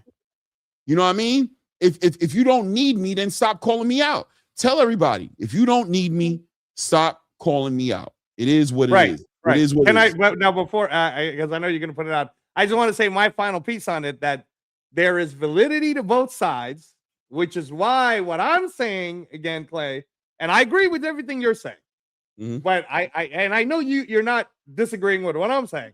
What I'm saying is, shout out to Bill Haney for holding steadfast before saying yes to the Keyshawn deal, because I believe he is willing to, as long as the money is all the way right, Clay, all the way right.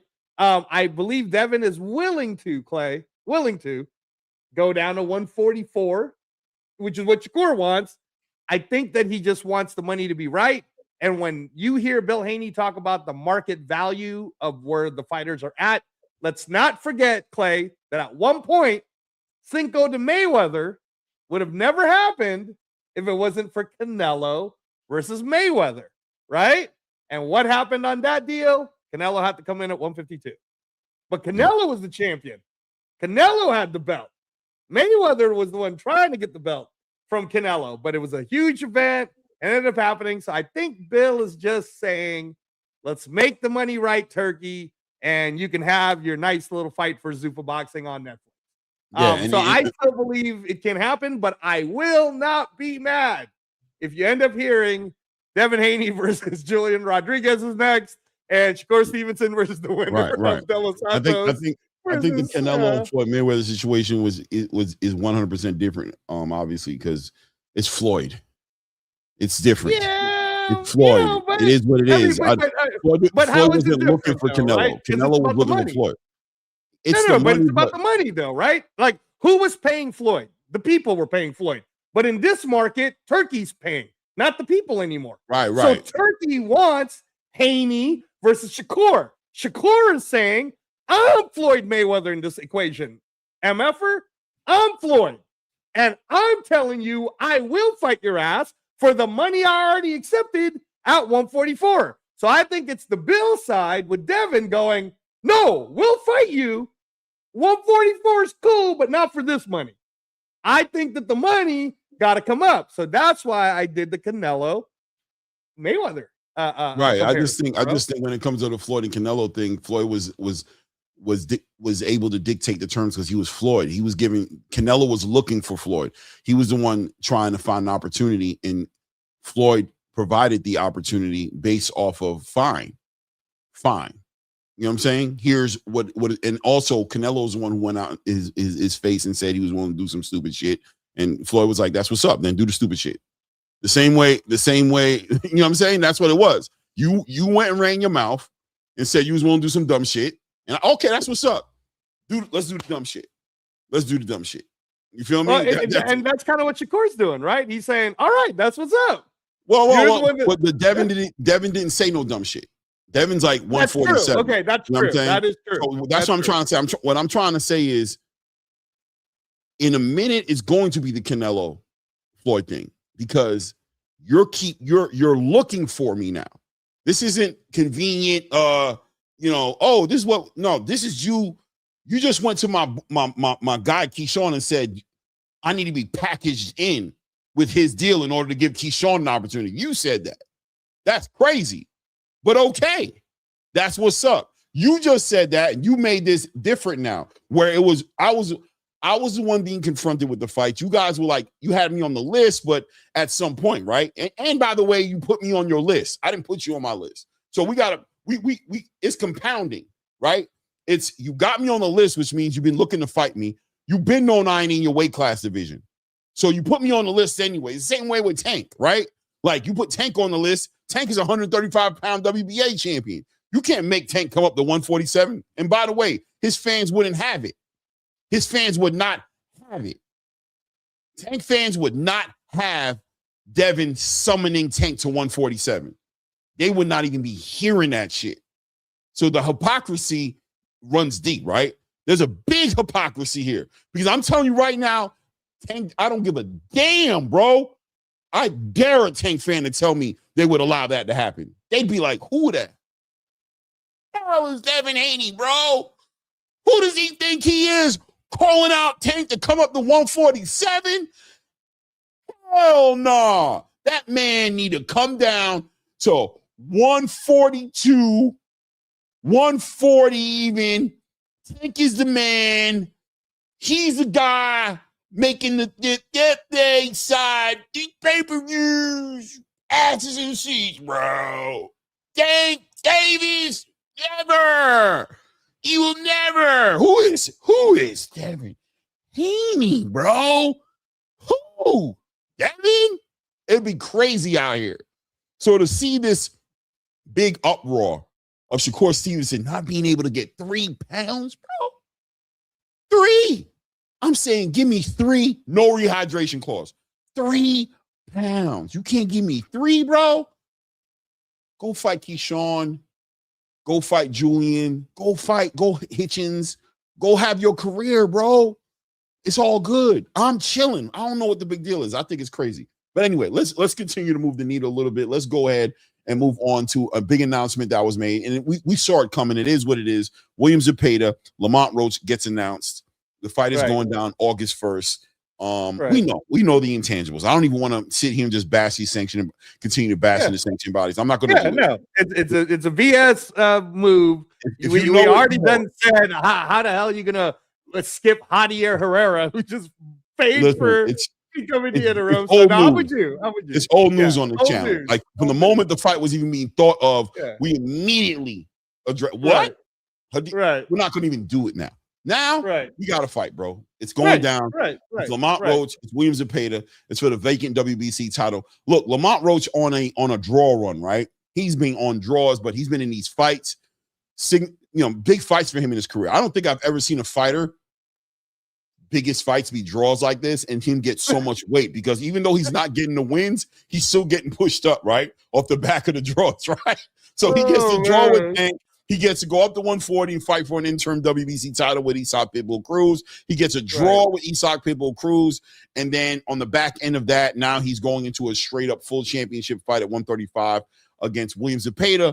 On the other side, of course, William Zepeda's last fight being Shakur Stevenson, where he lost his interim title and lost the fight and didn't get that WBC title. But he gets rolled right into another WBC title fight.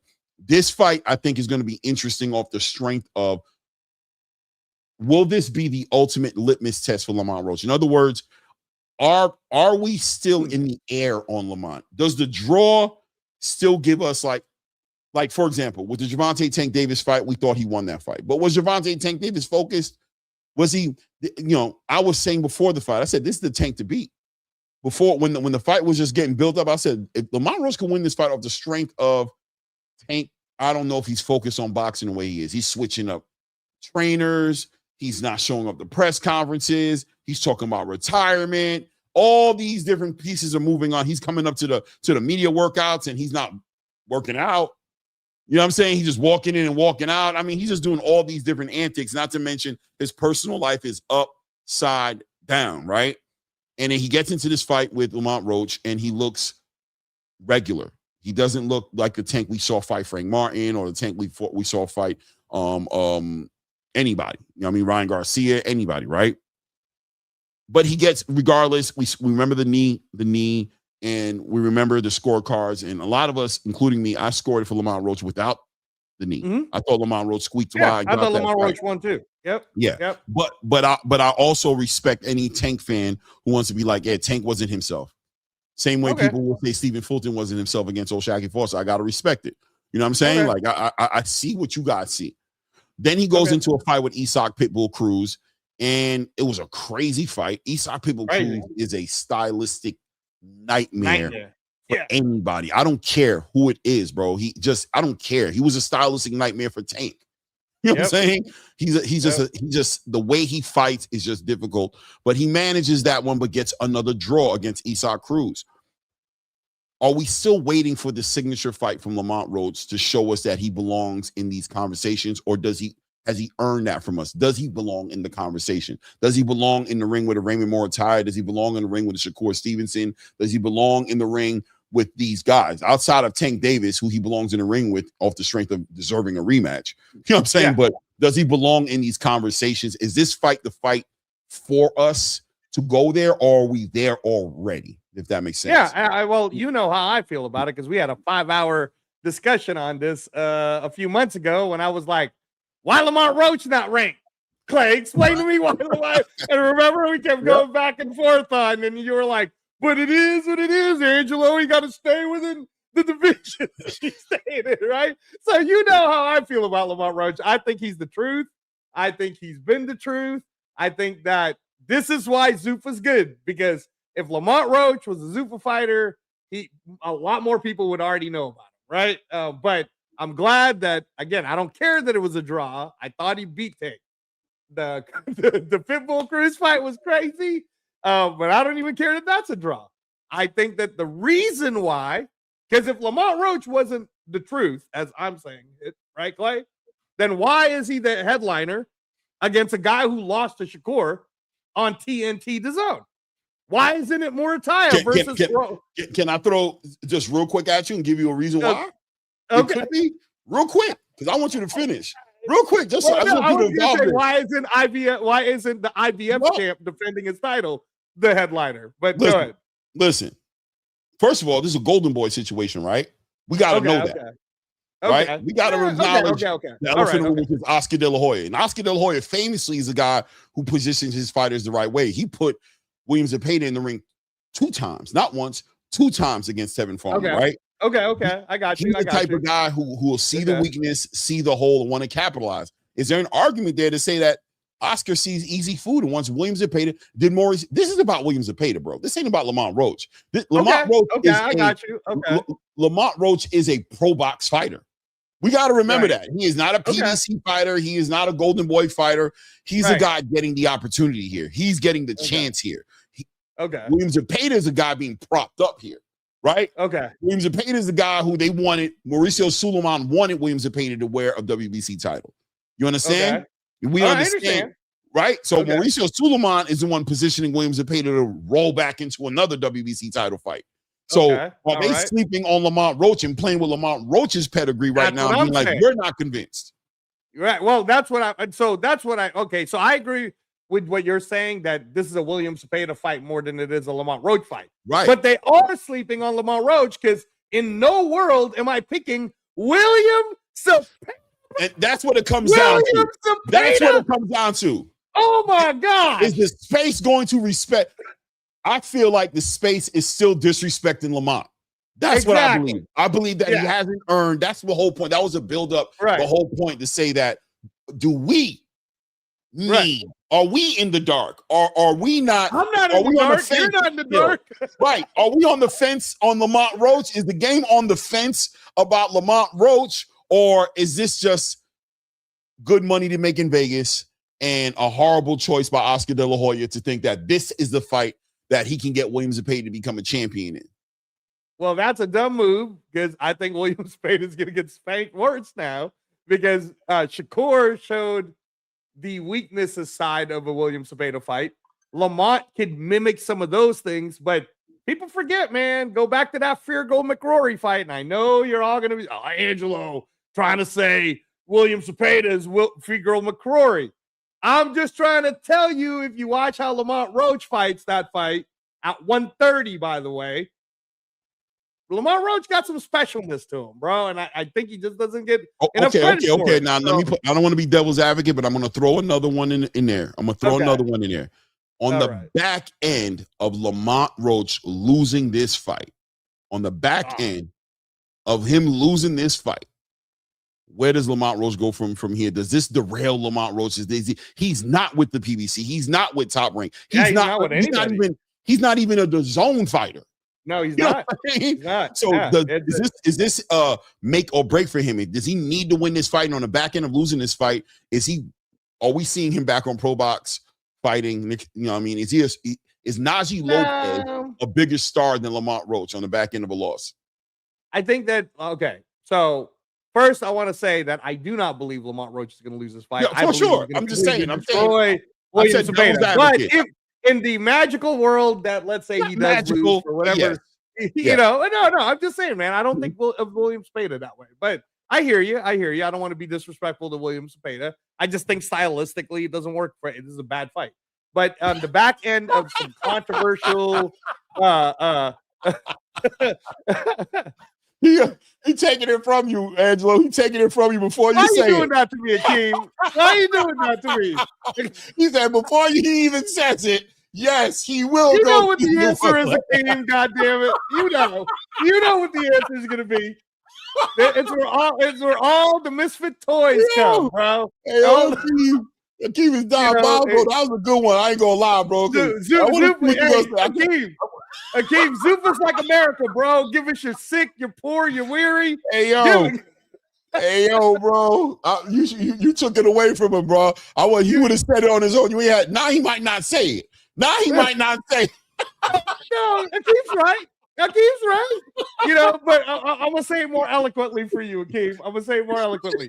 I think that on the back end of a controversial, Lamont Roach clearly won, but the WBC decided to give it to the Mexican fighter and William Zepeda type deal. I think on the back end of that, Lamont Roach will be just fine. He's gonna take the most money, and obviously the most money, Akeem, is coming from Superboxing. Go ahead. Yo, they know you, bro. I'm telling you, bro. Yeah. Hey, man, all you people in the chat, you're gonna be loving my ass in 2027 because you guys are gonna be saying Zupa as much as I am. He's just keeping it real, though. You knew. He knew. I love Akeem, man. Shout out to Akeem for sure, bro. That was a good one, man. That was really good, bro. I was right on time, man. Yeah, man. Listen, I think that Lamont has to win this fight, bro. Yeah, I'm picking him to win this fight, right? But this is a must win for Lamont. This is 2 draws back to back here. There's no more chances, bro. So even on the back end of politics, of a bad decision, it's a bad look for Lamont Roach. And on top of that, just to kind of for the whole Zuffa conversation, Lamont Roach is loyal and has a big deal with Pro Box. And I can't remember the guy's name right now. He's not going to Zuffa. Yeah, Gary Jonas, right? Gary Jonas, he's not going. He's going to. He has a promotional company as well that he does. You know what I'm saying?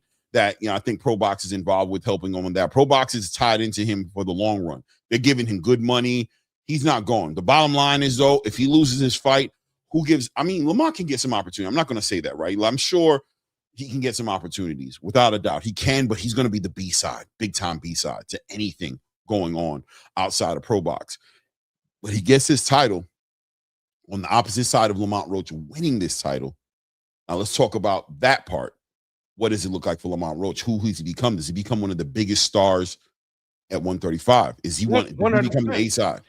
No, if you're Lamont Roach and you had your buddy already say, yeah, I like Lamont, I'm willing to fight him. The minute you beat William Zepeda, in fact, Lamont beat him worse than Shakur did. Because then you get on a microphone and go, I want Shakur Stevenson next. He signed with Zuffa. Let's make it happen.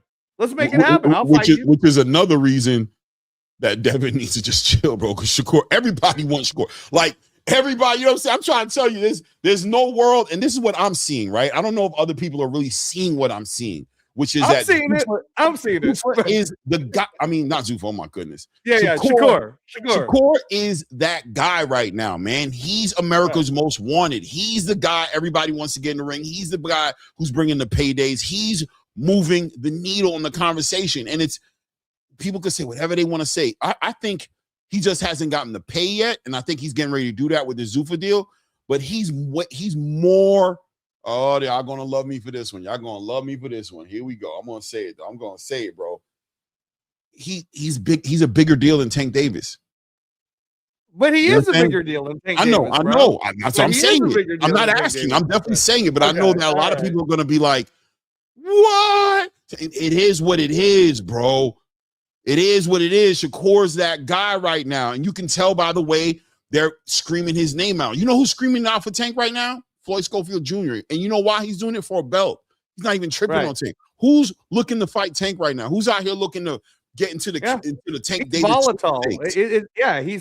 He's unreliable. It's volatile. You can't really even call out Tank. And in all honesty, bro, I mean, shout out to the Queen, Nick. I'm going to put that link out there. No problem. Come up here. I'm telling you, it just hasn't happened yet, but it's happened. It's one of those things that just hasn't been officially done yet. We got to see what this Zuffa deal is. If this Zuffa deal is what, well, hold on. On the back end of this Zuffa deal being super lucrative, understand what's super lucrative for Shakur is super lucrative for anybody who fights Shakur. You understand what I'm saying? If Shakur is super lucrative, whoever fights against Shakur is going to be lucrative for them. Yes. No, I was going to agree with that because if what she's saying is at what point did Shakur become a payday? Am I wrong, Clay? Am I bugging? Isn't Teofimo Lopez's biggest payday the one in January against Shakur? That's why it was such a big payday, wasn't it? Well, am I wrong? But there's still an argument. I agree with you, by the way. But there's still an argument there to say that the combined efforts that Teo also brought his energy and that Shakur. See, Tank is the kind of guy who's anybody's biggest payday, right? He's anybody. Like he pulls up Garcia for 130. He got him paid. You know what I'm saying? He got a big payday. Ryan Garcia arguably got him paid. You know what I'm saying? You know, anybody who's Rolly Romero, biggest payday ever, right? Like he's the guy who moved the needle under that pay-per-view model because he sold the pay-per-views, right? That's what the narrative is. Shakur hasn't yet done that yet. He hasn't delivered that yet. He hasn't been the B side, the A side in real. If you really be fair about it, he hasn't been the A side to the guy's biggest payday. Who has he done that with? No. But I want to be fair too and just say that again, you guys are still going off of the old model. You're not you, Clay, because I know you'll understand this point. The old model is the pay-per-view was what gave you the most money. Right. Well, David Benavidez just did the report. He got less than 100,000. I know. I heard. He flopped. Your boy, not your boy, Clay. I'm just saying, your boy David Benavidez flopped. He flopped. He duck and jive. Everybody knows it. Now Max Kellerman's been saying what I've been saying when Clay was first defending David. Now nobody can defend him. Not even Claymore can, because that guy came here to Vegas, barely sold 7,000 tickets and got less than 100,000 pay-per-views, Clay. Less than 100,000, right? 100%. Shakur Stevenson, on the other hand, when you do the whole, Teofimo Lopez contributed to it too. Okay, Clay, I will agree with it. But if Teofimo Lopez was that big of a star, then why didn't he choose to fight anyone else? Why did he choose to fight Shakur? Because he could have chose to fight Devin Haney or anyone. So why Shakur? Why give Shakur a chance? Oh, I know why, Clay. Because Shakur is the payday. Right. You know why Shakur is the payday? Because Turkey is the one giving 100%. 100%. Pay attention. Stop giving me this BS pay-per-view numbers. Come correct with your information. Because in 2026, whoever is paying the most money is the one that matters. And you know how I know that shit, Clay? Because Bill Haney just went on the Boxing Voice and said, well, we still negotiating. Well, if you care about 147 that much, why are you still negotiating? I know why you're negotiating. Because you are willing to go to 144. You just want the money to come up. And if the money doesn't come up the way you want it to, then it'll be Keyshawn Davis. That's all. That's all, Clay. No, what you said was straight gospel, right? I give grace to a fan who's waiting on the litmus test, right? I say fair play. Shakur, I think Shakur is that right now, and you guys just haven't seen it yet. It's kind of like the game is already over, but you don't realize it yet. I think that's what it is with Shakur. I think Shakur is on the verge of being the biggest star in boxing. And let me tell you something else. I want to be clear on something about David Benavidez. That pay-per-view sell, listen to me closely. Listen to me closely. Years to come, you guys will respect my ability to think critically. That was a litmus test for the PBC, for David Benavidez. I want to be clear to you. David Benavidez is looking at those numbers and going, your pay model doesn't work for me, guys. Respectfully. David's having to realize what Devin realized when he got in a negotiation with Roy Romero and was like, I'm not doing that. David Benavidez is realizing what Errol Spence realized, what Gervonta Tank Davis realized. With all your favorite fighters over at the PBC who you are wondering why they're not active, it's because those guys ain't doing back pay on no pay-per-view sales no more. I want to remind you guys, even Canelo Alvarez fell back off that business model, and he legitimately sells pay-per-views. And he says, I'm not signing up for that no more. So now David Benavidez has some real decisions to make. Remember I told you. Yeah, I remember. I know there's going to be some people push back, but one day you'll realize, stop fucking with me on this. I'm a thinking man. I'm not playing. Angelo at this point, he's always known it, but I'm not playing with you. Stop shooting it down and hear what I'm telling you. The pay model on that pay-per-view shit ain't working for David Benavidez no more. Hear me. He not doing that no more. He not doing that again. When it comes time to renew his contract, they're going to have to figure a way out to give David Benavidez guaranteed money. And if they can't do it, they're going to lose him. If they haven't already lost him. No more. They might have already lost him. Exactly. If it hasn't already happened. But when it comes time for that, when that last fight on that contract is done, David is coming to the table and saying, what kind of guaranteed money do you have on the table for me? You're not going to be able to come at him with the pay-per-view this and pay-per-view that, and we're going to sell. He knows now. He just had a fight that put him in the top 5 on the pound-for-pound list, and he couldn't clear 100,000 pay-per-views. He's not doing that no more. That I want you to understand is what those pay-per-view numbers mean. Because I wasn't going to make no big segment because I'm trying to be nice. I'm trying to be nice. I've stood 10 toes down on this the whole time. I was not going to talk on this. I'm telling you. I already knew about, obviously everybody knows, right? But the numbers came out. And I don't think people really understand the significance of the numbers at this point in David Benavidez's career, where he's at, what he's entertaining. When you got a turkey out sheik knocking at your door offering you $100 million for fights, not for one fight, you know what I'm saying? But 30 million for 20 for that fight. But when you got that type of money on the table, he's at a crossroads in his career right now. He's at a crossroads to be a mega prize fighter or be loyal to a promotional company. Right. I'm telling you. I just want to shout out. So Frequent, you came in late. We showed that entire video on the channel in the first hour, bro. So you don't got to keep sharing it with Clay. We already shared that. Stock chases. It's cool. I ain't mad at you because I think stock chases. I think you're at a crossroads too, like a lot of fans are, and I think you guys are going to have to start to realize, because I know in your mind what you're thinking. You're going, where does he sell? What does he do? What asses in seats? What arenas is he? I get what you're saying, right? This is a new day. Yep. There is a billionaire who sees it differently. Right. He doesn't care about those things that you're factoring in. The billionaire doesn't care about it. Yep. He's coming at Shakur and saying, I don't care how much you sell. Guaranteed money.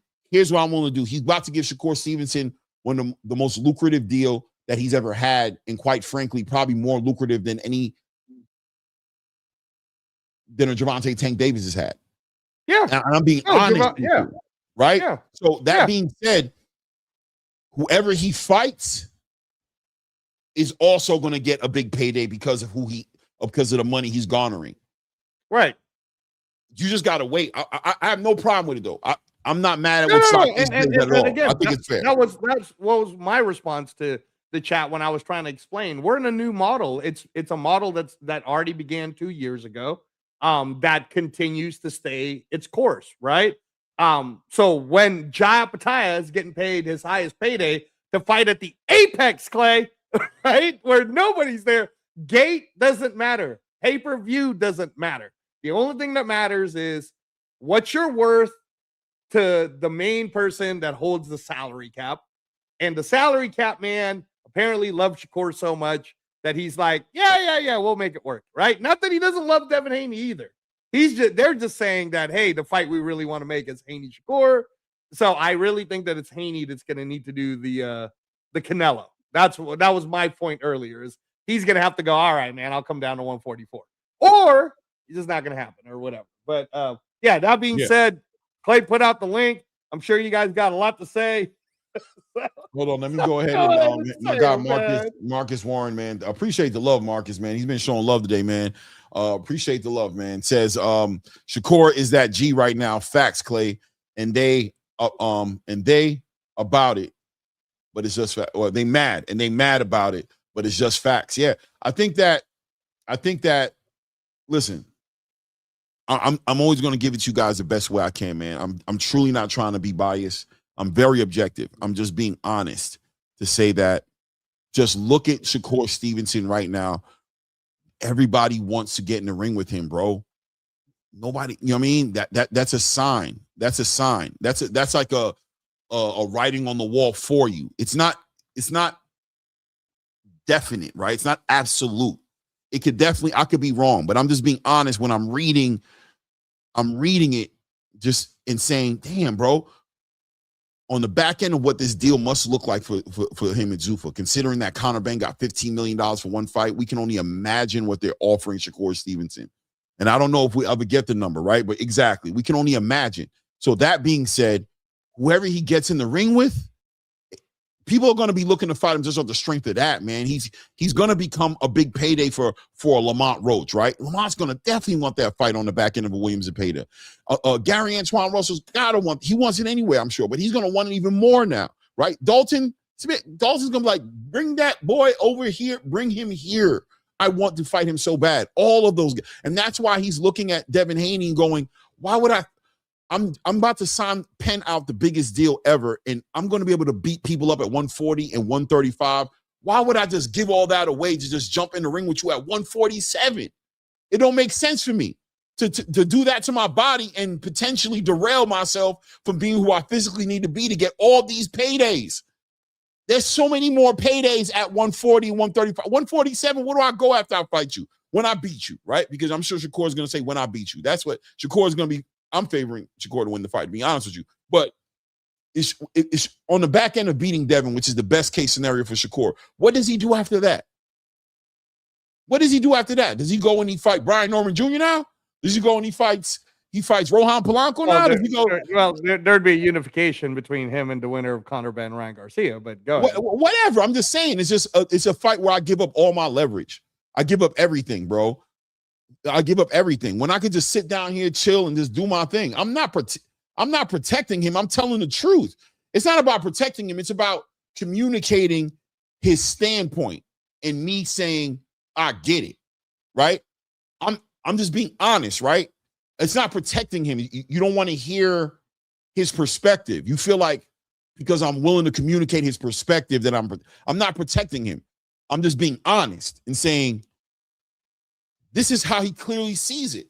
And he's not, and I don't think he's wrong for seeing it that way, because I think your favorite fighter is going to do the same thing. He's going to do what people were destroying Teofimo for not making the fight happen with Devin.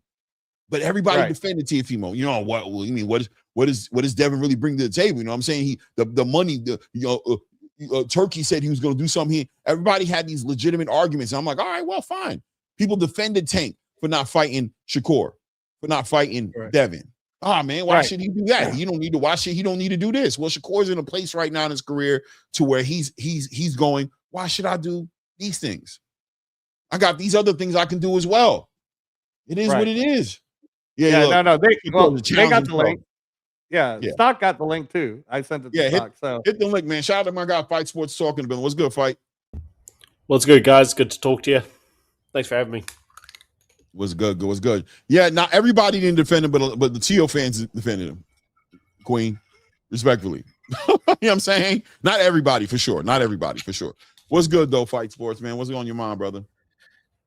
Well, this kind of conversation is what I'm thinking about as much as you guys are, because these should be the easy fights to make for Devin Haney, Shakur, and Keyshawn. And if Zuffa is able to put at least one of them on, then great. Hats off to them. But well, I guess like a lot of fights in boxing that take a while to get made. I 100% enjoy every Shakur fight. 100%. It's a pleasure to watch Shakur fight. I enjoy every one of them, except for the Del Santos. I ain't going. Go ahead, my bad. Fight Sport though. Well, yeah, it's just if Zuffa can actually do it, make Shakur versus Devin, then great. But like a lot of fights that are difficult to make, I'll believe it when I see it. Yeah, I mean, that's a cynical way of looking at it, right? At the end of the day, but I agree with you, right? It's like it's not that I'm believing anything, right? But I think the conversation that's on the table is that on the back end of these fights being confirmed, and obviously, I think the fight that looks like it's the closest to being a real thing is the Keyshawn Devin fight, right? That's the one that looks like that one could be the closest to being real. It seems like Shakur's standing on his square. He's, for that fight to happen, Devin's probably going to have to concede to either rehydration clause at 147 or meeting him at a halfway point at 144 with no rehydration clause. So that one right there may be whatever it's going to be. But as far as Keyshawn and Devin is concerned, if that fight is a fight that's made, I mean, I think on paper, everybody's going to say Devin, which I understand once again. But how do you feel about Keyshawn? Do you think he can win that fight? Absolutely. I thought Jermaine Ortiz was going to outbox him. And not only did he beat him, but he beat him easily. Mm-hmm. So, and nobody can make excuses and say that Ortiz was past his best or anything. So, yeah, he showed way more skill than I never believed that. In fact, I said on your show, Clay, after he beat Berinchek, that it's not that I didn't believe in him. I just said, well, he hasn't showed great defense and everything, all of that good stuff yet, but because he's been fighting guys who he's supposed to walk over. So I wasn't sure what to expect from him. And some people bit my head off for that. Mm-hmm. So I think I'm not going to say he's everything that we expect, but he showed against Ortiz that he's really, really good. To do that after his embarrassing, performance at lightweight, excellent. So, yeah, he could definitely win, which is why I really want to see the fight. And, Shakur's the fact that Shakur keeps saying this and that, catch weight here, doesn't make any sense. So it just feels like that fight's not going to happen. Like, it doesn't make any sense, and he's talking with such conviction. Why doesn't it make sense? I just want your reasoning behind why it doesn't make sense. Well, first of all, who is going to ask for a catch weight when you're fighting somebody who's around your age and around the same size? Like, maybe Devin Haney's a bit bigger, but Shakur missed weight at super featherweight. So this is silly. Like, why would anybody ask? The super featherweight is a reach, right?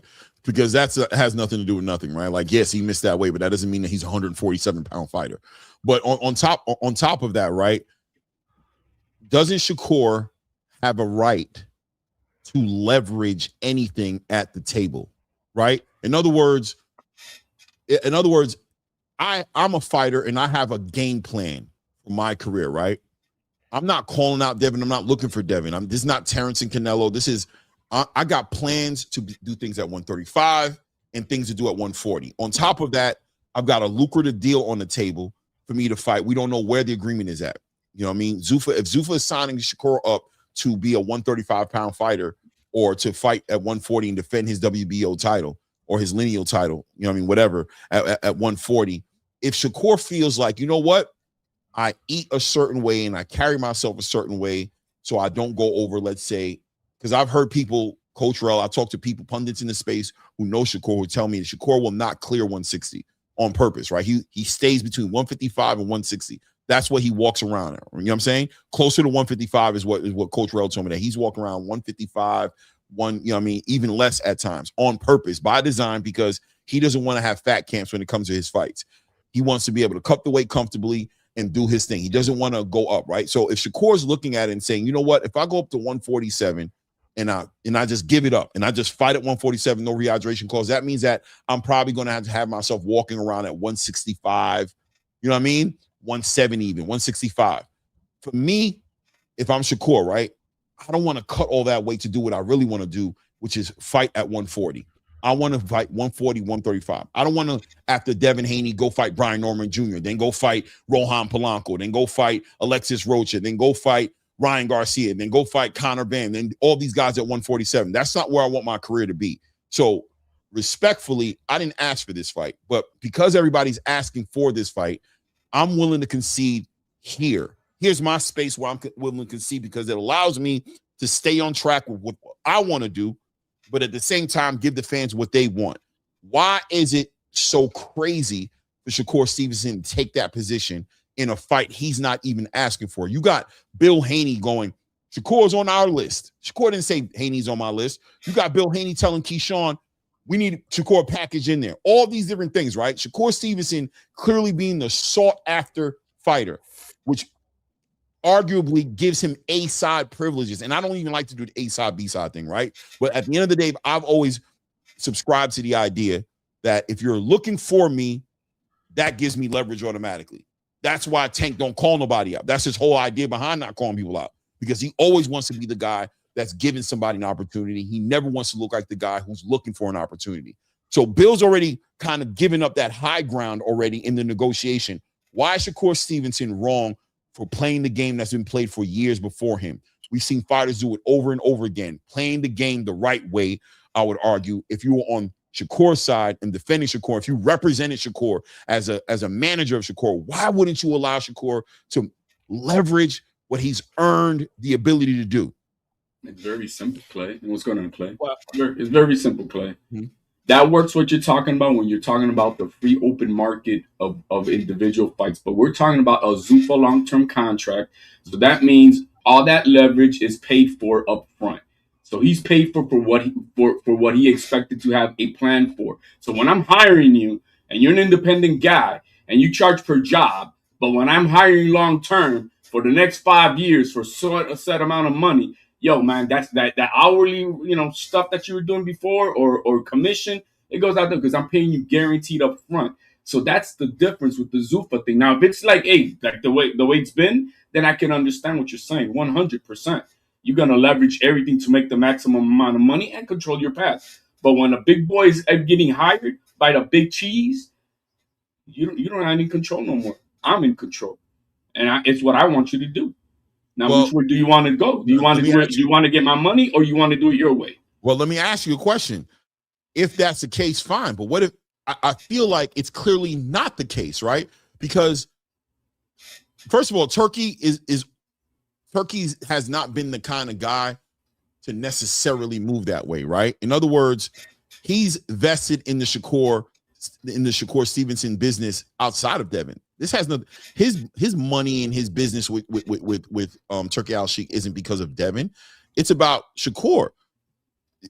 Turkey's invested in Shakur Stevenson. He's a Ring Magazine fighter. You know what I'm saying? But I'm going to say it like this: if that is the Zuffa thing, well, the Zuffa thing is different for Shakur. All these contracts are different for these fighters. I promise you. When it comes to Shakur Stevenson, Devin Haney.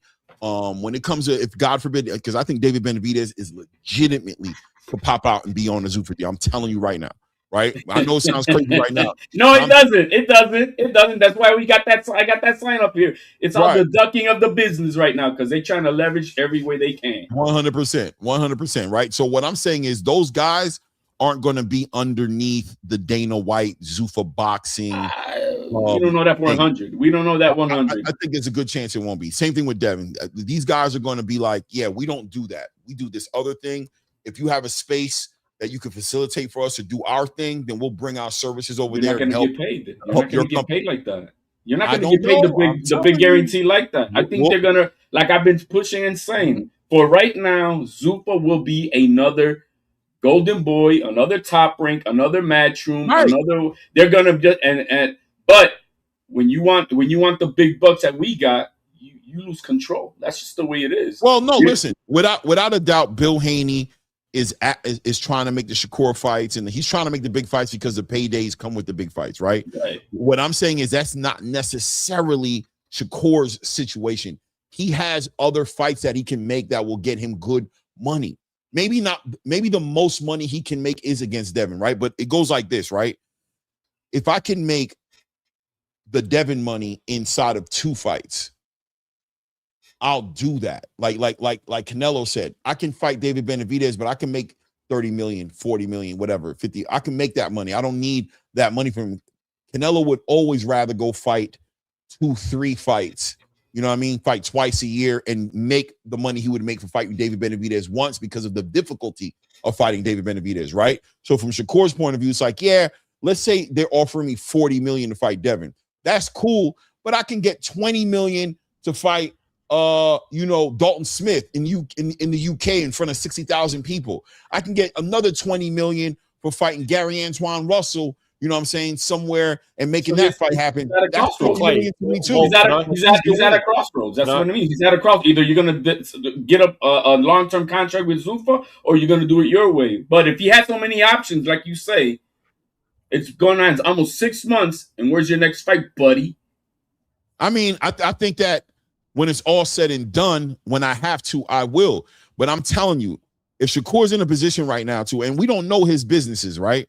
We don't know how his business is, but if he's looking at the table and he's going, even at a minimum, HLD, he's going right now. If he's looking and saying, yeah, but I don't have to right now, right? Just that, right? If he's looking at it going, yeah, you're right. Eventually but right now, I don't need to. It's an option for me. It's an option for me right now. Why would I just go ahead and that either he signs or he doesn't? That's all. That's all part of it, right? Go ahead and Fight Sports Talk. Yeah, because you asked me first of all that I was reaching for bringing up that he missed weight at super featherweight. I don't think it's reaching because what it shows is that he has no problem fighting guys who are smaller than him and breaking the rules. Yes, Devin may be bigger than him, but this is semantics for me because Shakur, again, he's missed weight before, plus he's called Devin out, plus When did he call Devin out? When he was at lightweight. At 135. Okay, cool. And all the right, fights, and as much as, like everyone, I thought Devin wouldn't take the fight, they did offer it to Shakur, and then Shakur said, no, I deserve a higher percentage because I'm special. Yeah, he did earn it. He did earn it. The WBC honored that. Hold on a second. Hold on a second. I'm just going through everything. He did turn down the fight. Fair or he didn't turn it down. Money. I'm sorry. He didn't turn it down. He just petitioned the WBC to analyze the numbers. And they said, yeah, this fight is 50-50 as mandatory. Go ahead, Fight Sports. Go ahead. He turned down the fight. End of story. Okay? That's a lot. Don't say that, bro. Jesus Christ, can you let somebody else finish? He did turn down the fight. I can try and say this in different ways, but he did turn it down. And the percentage, look, for a boxing, that percentage that they offered was pretty fair. So he did turn down the fight. And no, he didn't. And Clay, going back to what you said, that he hasn't called Devin out since they were at lightweight. Well, what you're saying, we had the same debate, you and I, about why Bakram Murtazaliev was avoided by the entire division. You said, well, they want to go make more money to fight guys who are less risky. Well, that's ducking. If Shakur is saying he'll sign a long-term contract with Zuffa because he'll get paid big money to fight guys who are more manageable instead of having to move up in weight, which again, this is the lighter divisions. This isn't cruiserweight to heavyweight. So moving up in weight really isn't that big a deal. Then that is ducking. And he already ducked the fight once. I know HLD wants to argue this, but he did. So that's why I'm not the biggest fan of Bill Haney. I critique him all the time, but how can you turn down a fight when the guys offering the fight don't have money to offer anything? So it's what, 25% of what, buddy? They're not bosses like that you think they are. The Haneys need to have someone who's going to bring money to the table. Hold on. Jesus Christ. Buddy. Stop calling me buddy. I'm not your buddy. And I'm not even a big fan of I didn't say you were my buddy. I just said you're a buddy. HLD, can you let him finish? You keep cutting him off. Hold on. I want to bring Flyer in. We're trying to keep it all cool, right, let's Clay? Keep it organized. I'll let it get cool, spicy. It's fun, but I want to keep it cool. Listen, I'm going to bring Flyer in. I'm just going to say this, right? The bottom line is, as a fan, I get it. As far as on paper wanting the fight to be at 147, you're basically saying there's no reason for him not to, right?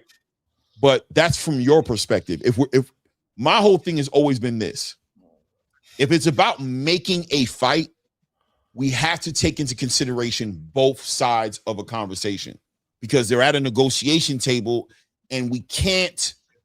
I'm not saying can't. We shouldn't throw away or dismiss a person's priorities at the negotiation table if you want to negotiate with me. So if I come to buy a house from you, right? You may feel that the property's worth $300,000. But how much do I want the property? Where's the neighborhood at?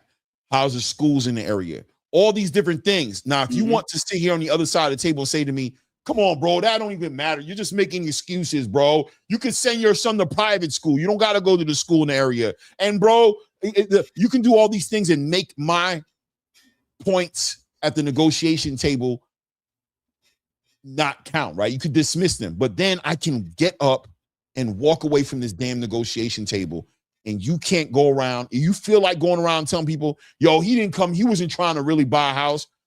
Well, do your research, because 3 months later, guess what? I have a house. I wasn't trying to buy your house.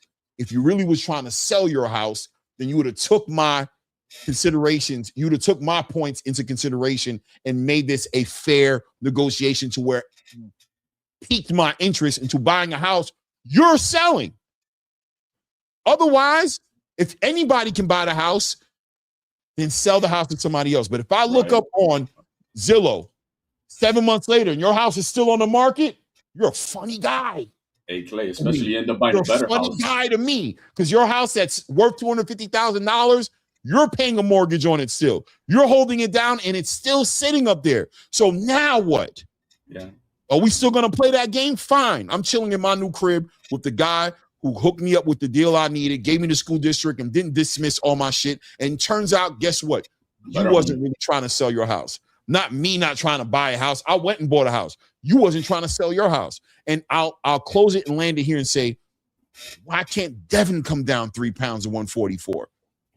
Because you just made it sound like all the weight classes are the same. It's all the lightweight classes. So what's stopping Devin from cutting 3 effing pounds to make this fight happen for his biggest payday as well? It is what it is. Fly Frequency, what's good, brother? Flyer Frequency, you're muted. Oh man, he's flying, bro. Oh my bad. My bad. Salute to everybody on the panel, man. I was going to ask if y'all was having this conversation with the added intel that Sean Zepeda had offered to the boxing space, but in a private chat. You missed the first hour. We did the whole thing. The Twitter talk. Yeah, I saw in the private chat that you said y'all already spoke on that. So that being said, looking at Shakur Stevenson when he stood in front of Shaki,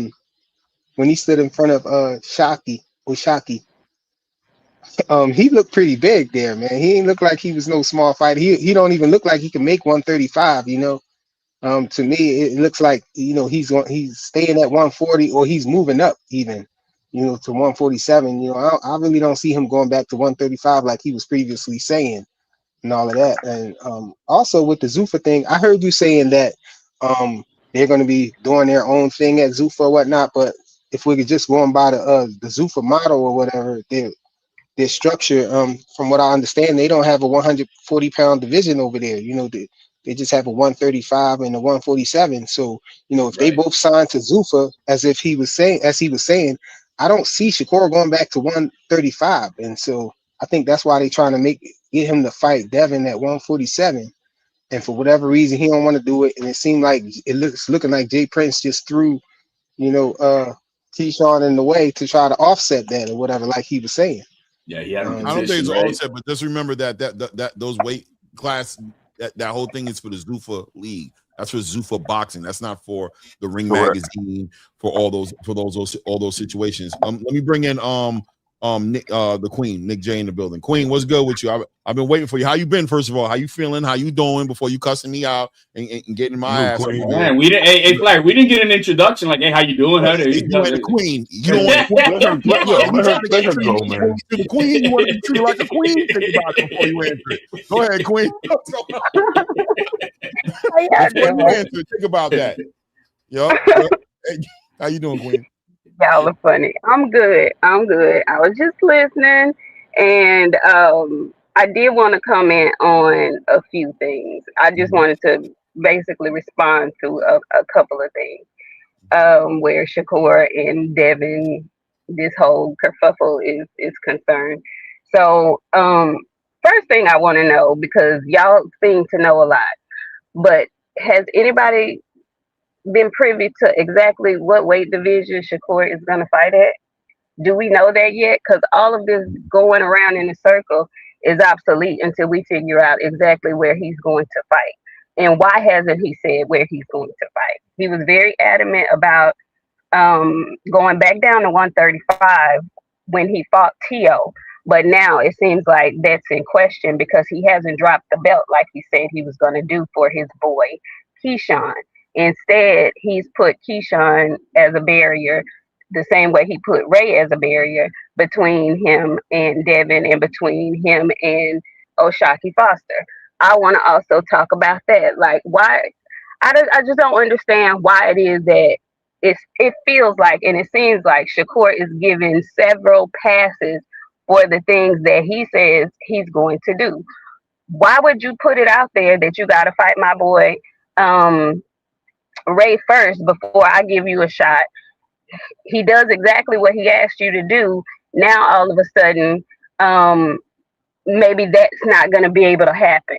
So he wouldn't shake on it in the ring, and it doesn't seem like that's going to be a possibility. And even if it is, he's going to bring him up to 140.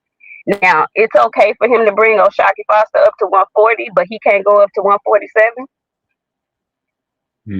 Can I answer that? I want to answer that, right? So with the O'Shaquie Foster, and we gotta get into the politics, right? And keep it 100, right? O'Shaquie Foster is a unique situation because O'Shaquie Foster is a fighter who Shakur doesn't want to fight, right?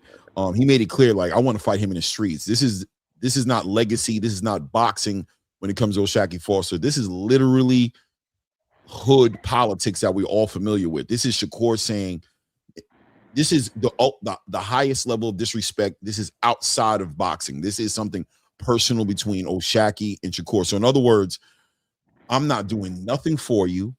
You keep calling me out the same way Terrence was calling out Canelo to a certain degree, right? Except it was way more respectful.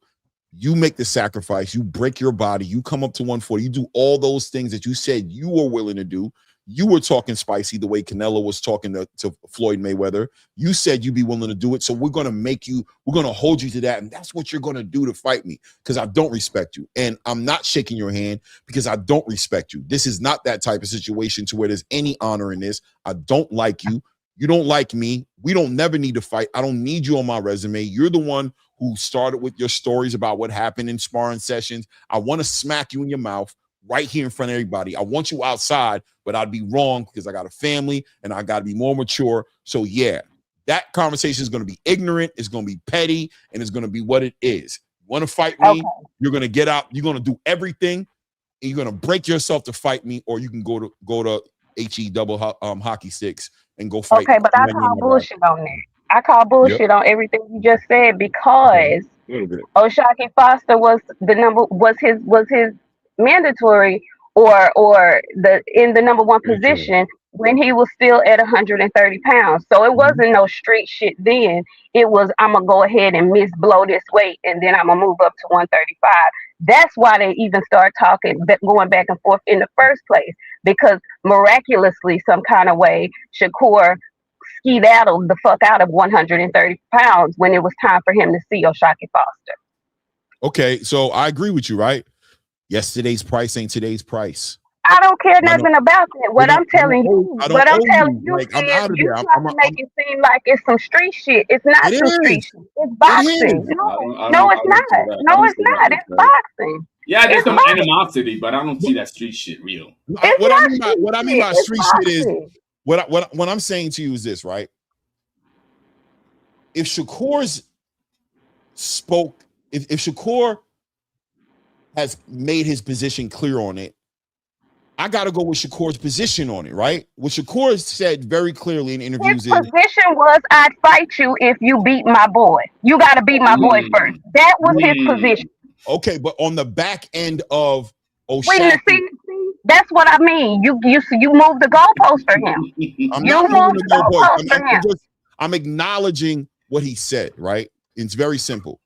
He does not want to fight O'Shaquie Foster. It's not for nothing. Because he got bigger fish to fry. He got money, big fights. He just did something big, and he does. What big fight? What big fight he got on the line? Which one? Anything. Look, everybody's calling him out. All right? He got a big deal. Who is he gonna fight? Who is he gonna fight next? He could fight Dalton Smith. He could fight Gary Antoine Russell. He could fight Devin Haney. He can fight. He's not fighting Devin Haney. You already know that. Gary Antoine said he don't want to fight Shakur until last because he got food at 140. You just asked me what fights he has. Those are in front of him, clear as day, for the world to see. Those are. But they not though, Clay. But they not though, Clay. They not, and I know you follow boxing. They not in front of him because on that telecast with Gary Antoine with Ryan Garcia when he was when Shakur was doing commentary and when Gary Antoine fought, Gary Antoine said he wants Shakur last, which struck me crazy because why are you off-putting Shakur? It's like Gary Antoine don't want to fight Shakur. He's going to fight Shakur last. Meanwhile, that was also when we thought Shakur was going back down to 135 pounds, which is, again, why I want to know what weight class is he fighting in, because you keep saying he's got all these opportunities in front of him. Who's he going to fight at 135 right now? Matala has a fight coming up. Mason has a fight coming up. Who's he going to fight at 135 pounds? Listen, right? We have to understand. We have to understand that there's an intangible here that we have to acknowledge, right? Which is we don't know Shakur's business, right? But I'm going to say this, right? If I'm sitting here and I have no options, then that means I'm going to take what I got to take, right? But if you see me, that's like me going into a dealership, looking at a car that I want to buy, right? But I don't buy the car right then and there because I know I got other dealerships to look at. I got other prices. I'm doing things. Now, you don't know because I don't have no obligation to communicate with you that, right? But if you want to go with the idea of where is this guy going to go? Who's going to sell him a car? He acting like he don't really want a car. That's up to you to feel that way, right? But the reality is you can tell when somebody's posturing from a position of I don't have to do what you want me to do because I have my reasons. Now, we can go with you're not telling us. You're not communicating with us. You're not giving us stuff. So we're going to assume that because you're not communicating with us, that there's nothing there. We can do that, right? Because I have no rebuttal to say, well, I know he's doing this. I don't know, right? But I can tell you from the position that he's posturing from a position of a person with opportunity, a person who doesn't have to go to 147, who doesn't have to go to 135 and fight O'Shaquie, who doesn't have to give O'Shaquie opportunity, who doesn't have to do all these things that everybody keeps on trying to go with. And the problem is that people are uncomfortable or too confident in social media news. They don't like to acknowledge the fact that we are in the dark when it comes to the business of these fighters. But if a fighter's just like David Benavidez, I'll use that, right? David Benavidez is supposed to fight Jairo Pataya next. But what we're not acknowledging is that we don't know what negotiations are going in the background with Turkey. We don't know how much he's leveraging the WBC. We don't know why he's petitioning the way he is. We don't know what conversations Jose Benavidez seniors have. We don't know a lot of things. So all we can say is what we want to see versus what we will see, and we have to wait for the negotiation to play out. I have no choice but to acknowledge what Shakur gives me. And what he gives me is he's not interested in no Shaqy Foster. He never was. Now he's not. Nick. Never did. Even at 130, clearly. Even at 130, he wasn't, right? He wasn't. No, exactly. He skedaddled the fuck away from 130. That's the whole thing. But Nick, that's the part you don't want to say. You're right. Yo, Nick, this is the position that Shakur is in. It's not a. He's in the position right now where he cannot tell you what division he's gonna fight next, who's he gonna fight next, because he's still leveraging what's the next deal he's gonna do. Is it gonna be with Zuffa? Because he's a free agent apparently, so that's where he's at. So that's why he cannot shake a hand. That's why he can't say I'm gonna fight in this division, because one of those decisions with Zuffa is gonna tell him who and when and what. And the other one is a free agent, and so then he can be able to choose who he is. So he doesn't know where he's at right now. He just can't lock that in publicly because let's say he shakes Shaq's hand, and then he signs with Zuffa, and then Turkey tells him, "You ain't fighting that guy." Well, here's a point that you're missing. If Devin and Keyshawn fight on a ring card or Netflix card, right? You still have a Shaqy and Shakur can fight on the undercard. They can fight on that same card. So it's not like it can't be done. We're looking past things like things can't be moved around. You remember, they're working with Top Rank. And who do both fighters fight for? Top Rank. So if this fight was to happen on the ring card, it's very possible it can happen. Whether it's 135, 140, 147, whatever, whoever's wherever. I mean, I'm not here to kick nobody's back in right now. I'm under the weather, but I'm just listening. I just think like we're not being open to the things that are possible. You know what I mean? We're closing too many doors and not really trying to understand two sides of the street. So it is what it is, though. I'll lay my plane. Yeah, I think just from my perspective, you know what I mean, once again, because we're about to close it up, it's about that time for me. But I just want to be clear, there's always two sides. When we're talking about two fighters, when we're talking about negotiations, there's two sides on the table. There's always one side for sure that somebody may resonate with more than another side, but there's always the other side. And the other side, from Shakur's point of view, from where I stand, is I don't have no pressure to do nothing I don't want to do. I got why? Because I have no pressure to do what I don't want to do. And the reasoning behind it, if I would just speculate, is because I got options. You might not think I do, but I'm working. I got things on my table. I got my email going crazy. My manager's working. Jay Prince is working. I got money on the line. I got deals. I got offers. I got guaranteed money on the table coming at me. And it don't include you necessarily. They don't include you, Osaki. And they don't necessarily that's not what Zuffa said, though. That's not what Zuffa said. Who do y'all want to see Shakur fight with? Me? Well, I would love to see Shakur fight Devin. To fight Devin. No. Realistically, because that's not realistic. Well, are you asking me who I think he's going to fight next, or who I would like to see fight? Who you want to see him fight next? Realistically. I'm okay with Antoine. I tell you that. I think Devin is a realistic fight. I think there's a. You done gave me 59 reasons why it's not going to happen. I'm saying realistically. I didn't say that because Devin can do the catch weight. He can fight 144. See how you made it so simple for Devin to make a concession? Realistically, because I think Devin's going to make a concession. Shakur's not making a concession to fight at 144. No. He's a 140-pound fighter. We're gonna get a Shakur. He's going up 4 pounds. Devin's coming down 3. Again, no. We're gonna get a Shakur. I gotta stop doing that. I'm telling you. Especially not when I saw him Saturday. No, I don't, because I saw him this Saturday. I saw him up close and in personal, and y'all saw him on TV. He can fight at 147. You ain't see him on the scale, and so what? He can get big. I didn't have to see him on the scale. I saw his big ass in that ring. Okay, but he don't gotta. But he don't got that don't gotta be his fighting weight. He can be out of shape when you saw him. He doesn't have to fight the way you see him in his fly ass. He's never out of shape, bro. That kid is never out of shape. I don't think Devin Haney is making concessions. He's not out of shape, bro. At this point. I don't think he's listen, Yo, as made fans, his people, concession, and as fans, Shakur has not yet. as fans, we especially as pundits in the space, I think personally, respectfully, we overplay our position because we really don't know what we think we know. And what I mean by that is no matter how Shakur looks, that doesn't mean that's how he should fight. We think we can speak that way. We think we can get into a business that somebody's been in ever since they've been 5-6 years old, on cutting weight, making weight, fighting. If he can fight Conor Ben at 147 pounds, why come he can't fight Devin Haney there? You put the same rehydration clause on Conor Ben. What do you swear to God, y'all. After Devin made the announcement that he wanted to fight, Clay, it don't matter. My God. I understand. We just watched Terrence Crawford. We just watched Terrence Crawford fight Canelo Alvarez.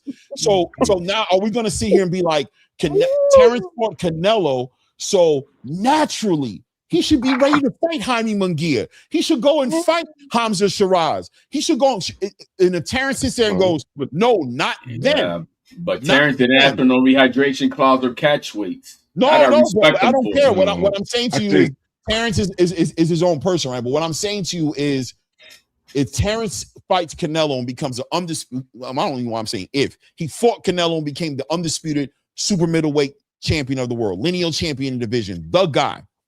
If Terrence chooses after he does that to not fight Jaime Munguia, are we going to see him and go, but you fought Canelo? If he doesn't fight Jaime, no, we're not. We're going to say that the man came up in weight. The man came up in weight, fought Canelo for his own reasons, but he's not a 168 pounder. We're gonna completely feel. But he didn't after a catch weight. The difference to that, he never said he wanted to fight anybody else but Canelo. Shakur's been on record saying he wanted to fight multiple people, though, Clay. And even though he said he needed catch weights or whatever the thing was as he switched up, which is fine, he's entitled to that, right? But now you have to understand the hypocrite part of this conversation is. Yeah, thank you. I told you I'm not feeling well. Him trying to pull as he pulls up, what's the name? Even though he was willing to go up, Shakur said he wanted to fight Dev at one point, right? If he doesn't want to fight anymore, just say I don't want to fight him. I think we could all live with that.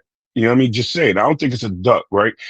From the Jay Prince side of things, by putting Keyshawn in the spot instead of Shakur, that shit sound fishy. I'm sorry. I'm gonna keep that real. But as far as Shakur, he don't need to fight and don't want to fight. I can live with that. I think we can all walk away from the table and say, hey, you don't want to fight. It is what it is, right? I mean, I feel like Shakur didn't walk away from the table, right? He walked away from the table a while ago. He said, all right. Mm-hmm. Jay Prince had a conversation with Bill Haney. And, hey, bro, Shakur's doing this. He's not doing that. Bop, bop, bop, bop. And Bill Haney respectfully was like, hey, man, I got to respect it, bro. Because at the same time, everybody's talking about what Shakur won't do. Devin won't do. But the difference between me and you guys is I respect Devin's won't do just like Shakur. But you feel like Devin can sit there and say he's not going to 144. He's not doing this thing. And Shakur should go in Devin's world. He should go and fight 147 where Devin's comfortable and acclimated at. He should do everything that Devin wants him to do because he can, but Devin can't go to 144. I love that point.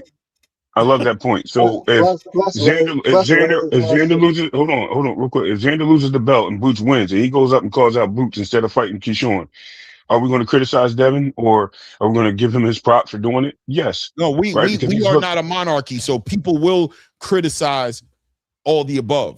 Not me. We already talked about this, Clay. I know we already talked about this. You can't win when you got options, right? I think there's a lot of options on the table. That's my whole point for all these fighters. There's a lot of options. But let me address this. The fans are speaking. Man, I gotta cook my dinner and I gotta get ready to go to sleep because I gotta work tonight. Sam from Jersey, and the wifey's not here; she's out of town.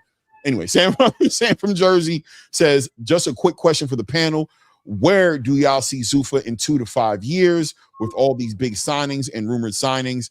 I think personally, I believe Zuffa boxing is going to completely shock a lot of people because I think people are putting Zuffa in a box, and I think they're going to be shocked at how much freedom they have and how much they're willing to operate inside that freedom. I think people would like to paint a picture of, if you're Zuffa, once again, just a lack of patience from the space who want to just speak too confidently and with an absolute tone rather than admit they don't know what's going on. I think one thing I'm going to bet on is whatever makes the most money and makes sense and is lucrative, Zuffa will be open to do it. And I'm telling you, I think they're going to be operating on the traditional side of the space. Their fighters will be competing for sanctioning body belts. I believe they're going to have their league as well. They're going to have their cake and eat it too, and their league will not acknowledge the belts. The league will be about the Zuffa belt, and I think they're going to operate there as well. I also think that they have the most money, so therefore they're going to be offering the best deals. I think these other promotional companies are going to have a very difficult time competing with the guaranteed money Zuffa can put on the table versus the model of pay-per-views, selling points, percentages. That's like I said, this David Benavidez situation I think is going to be very revealing in the next 6 months to a year. I think people are going to be very shocked at the way he decides to move, because I just think they're going to be able to leverage a lot of money, and I think they're going to be right there.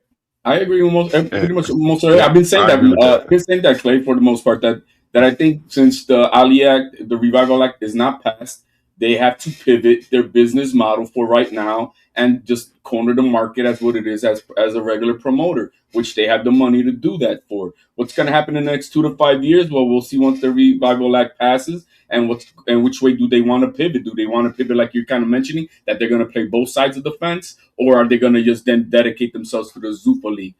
I don't know that yet. Do they have the power to do both? Absolutely. But I think Dana White is hired to do one, and it's to have a UFC type of model, and that's what that is, not have a free agent market. So I think that's going to be the real deal for them with Dana White. Who's going to take over the free agent side if they decide to do that type of stuff?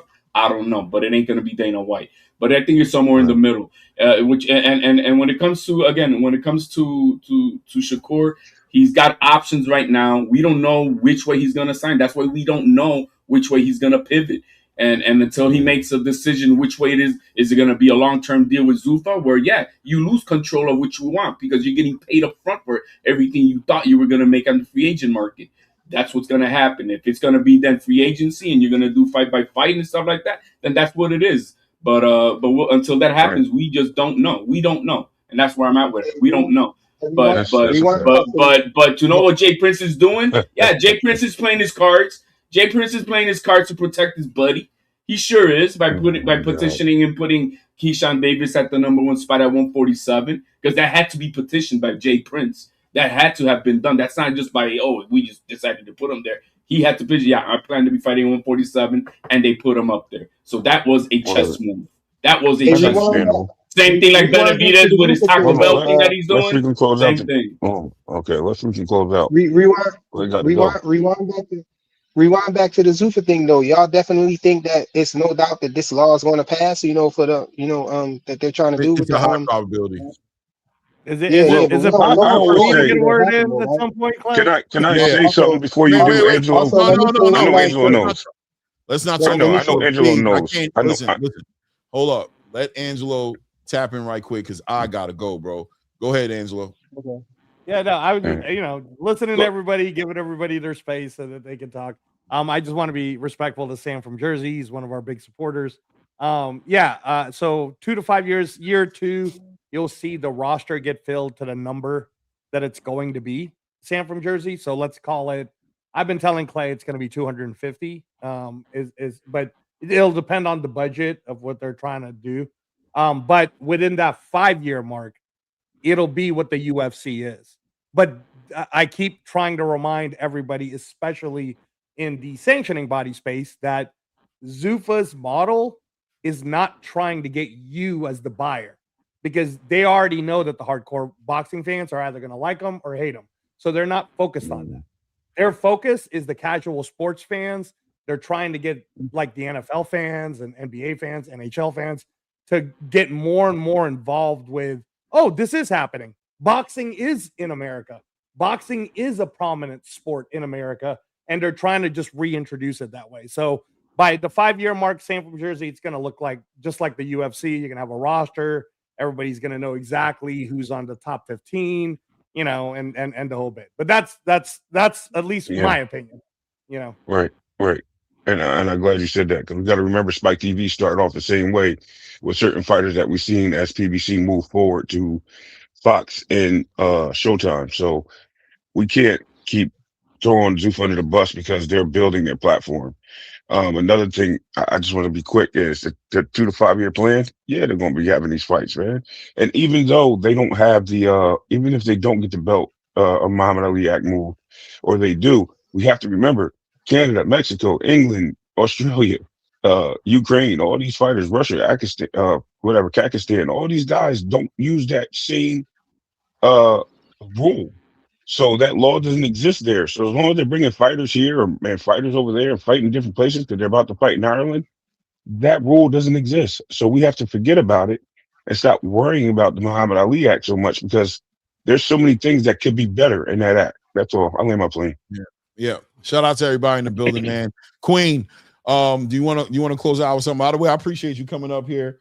I don't know if y'all know who that is, by the way. That's Nick J, Queen's Boxing. I don't know if y'all know who she is, but one half of the most beautiful close out with something real on short, the internet. real quick. No, Can I close out with something real short? Okay, short? go I just wanted to let Ray know that also the beef between Devin and Shakur is really not that bad, because Devin he ain't put his hands on none of the Shakur kids like O'Shaquie did, man. So he ain't really that mad at him like that. Anyway, Queen, he's stupid. Queen, all right. Queen, are you there, or did you come up missing? No, I'm here. I'm here. Y'all have a great evening. I just wanted to come on and shoot the shit. It gets real awkward because some dudes who are in your chat are not familiar with me, so they really they can't get with my program. Well, that's kind of why I said that too. I'm like, I don't know if y'all know who she is, so let me. I mean, hindsight, I'll tell y'all. Yeah. Right. Don't worry about it, Queen. A lot of them didn't know who I was either, and they'll come around. Please. What's your name? What's your name, buddy? That's Queen J. That's Nick J from Queens of Boxing. Queens of Boxing. No, I was talking about the guy that was just talking. I didn't know his name. HLB. Yeah. I know. In the channel, bro. He's throwing shots at. He's throwing shots at. HLB. We like you, and that's what's important. What's important is we like you. Yeah, listen. HLB, thank you. I appreciate all you guys coming up here, man. Hey, man, it is what it is. I think everybody had some fair takes. I understand the frustration, and I understand, I'm not really trying to defend nobody necessarily, but I am going to entertain everybody's standpoint, you know what I'm saying, and say, listen, man, when it comes to the business part of the game, I'm very interested in what goes on inside the ring, but outside the ring, I don't know all the intangibles. All I know is if there's a fight that needs to be made, it's called negotiations, and that word negotiations usually comes with concessions.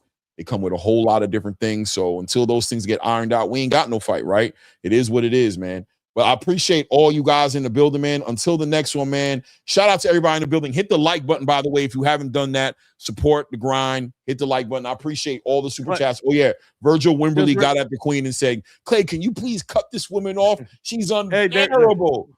How can you call Angela a woman, bro? How can you call Angela a woman? There's one more super chat that we missed too before it from Donnie956.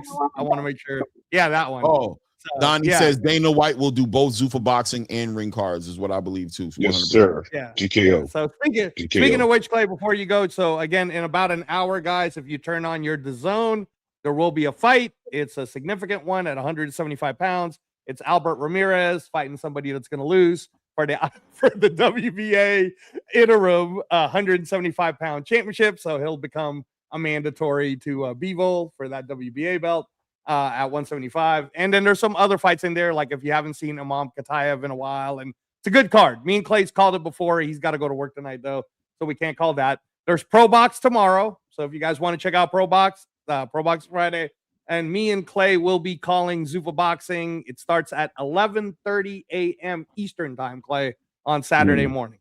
All right? We'll definitely be calling that because I don't get to call the Sunday ones because of my schedule. I appreciate all you guys, man. Thank you, man. It's nothing but love, man. Subscribe to the channel. Hit the like button. Until the next one, you already know what it is. At this point, we out.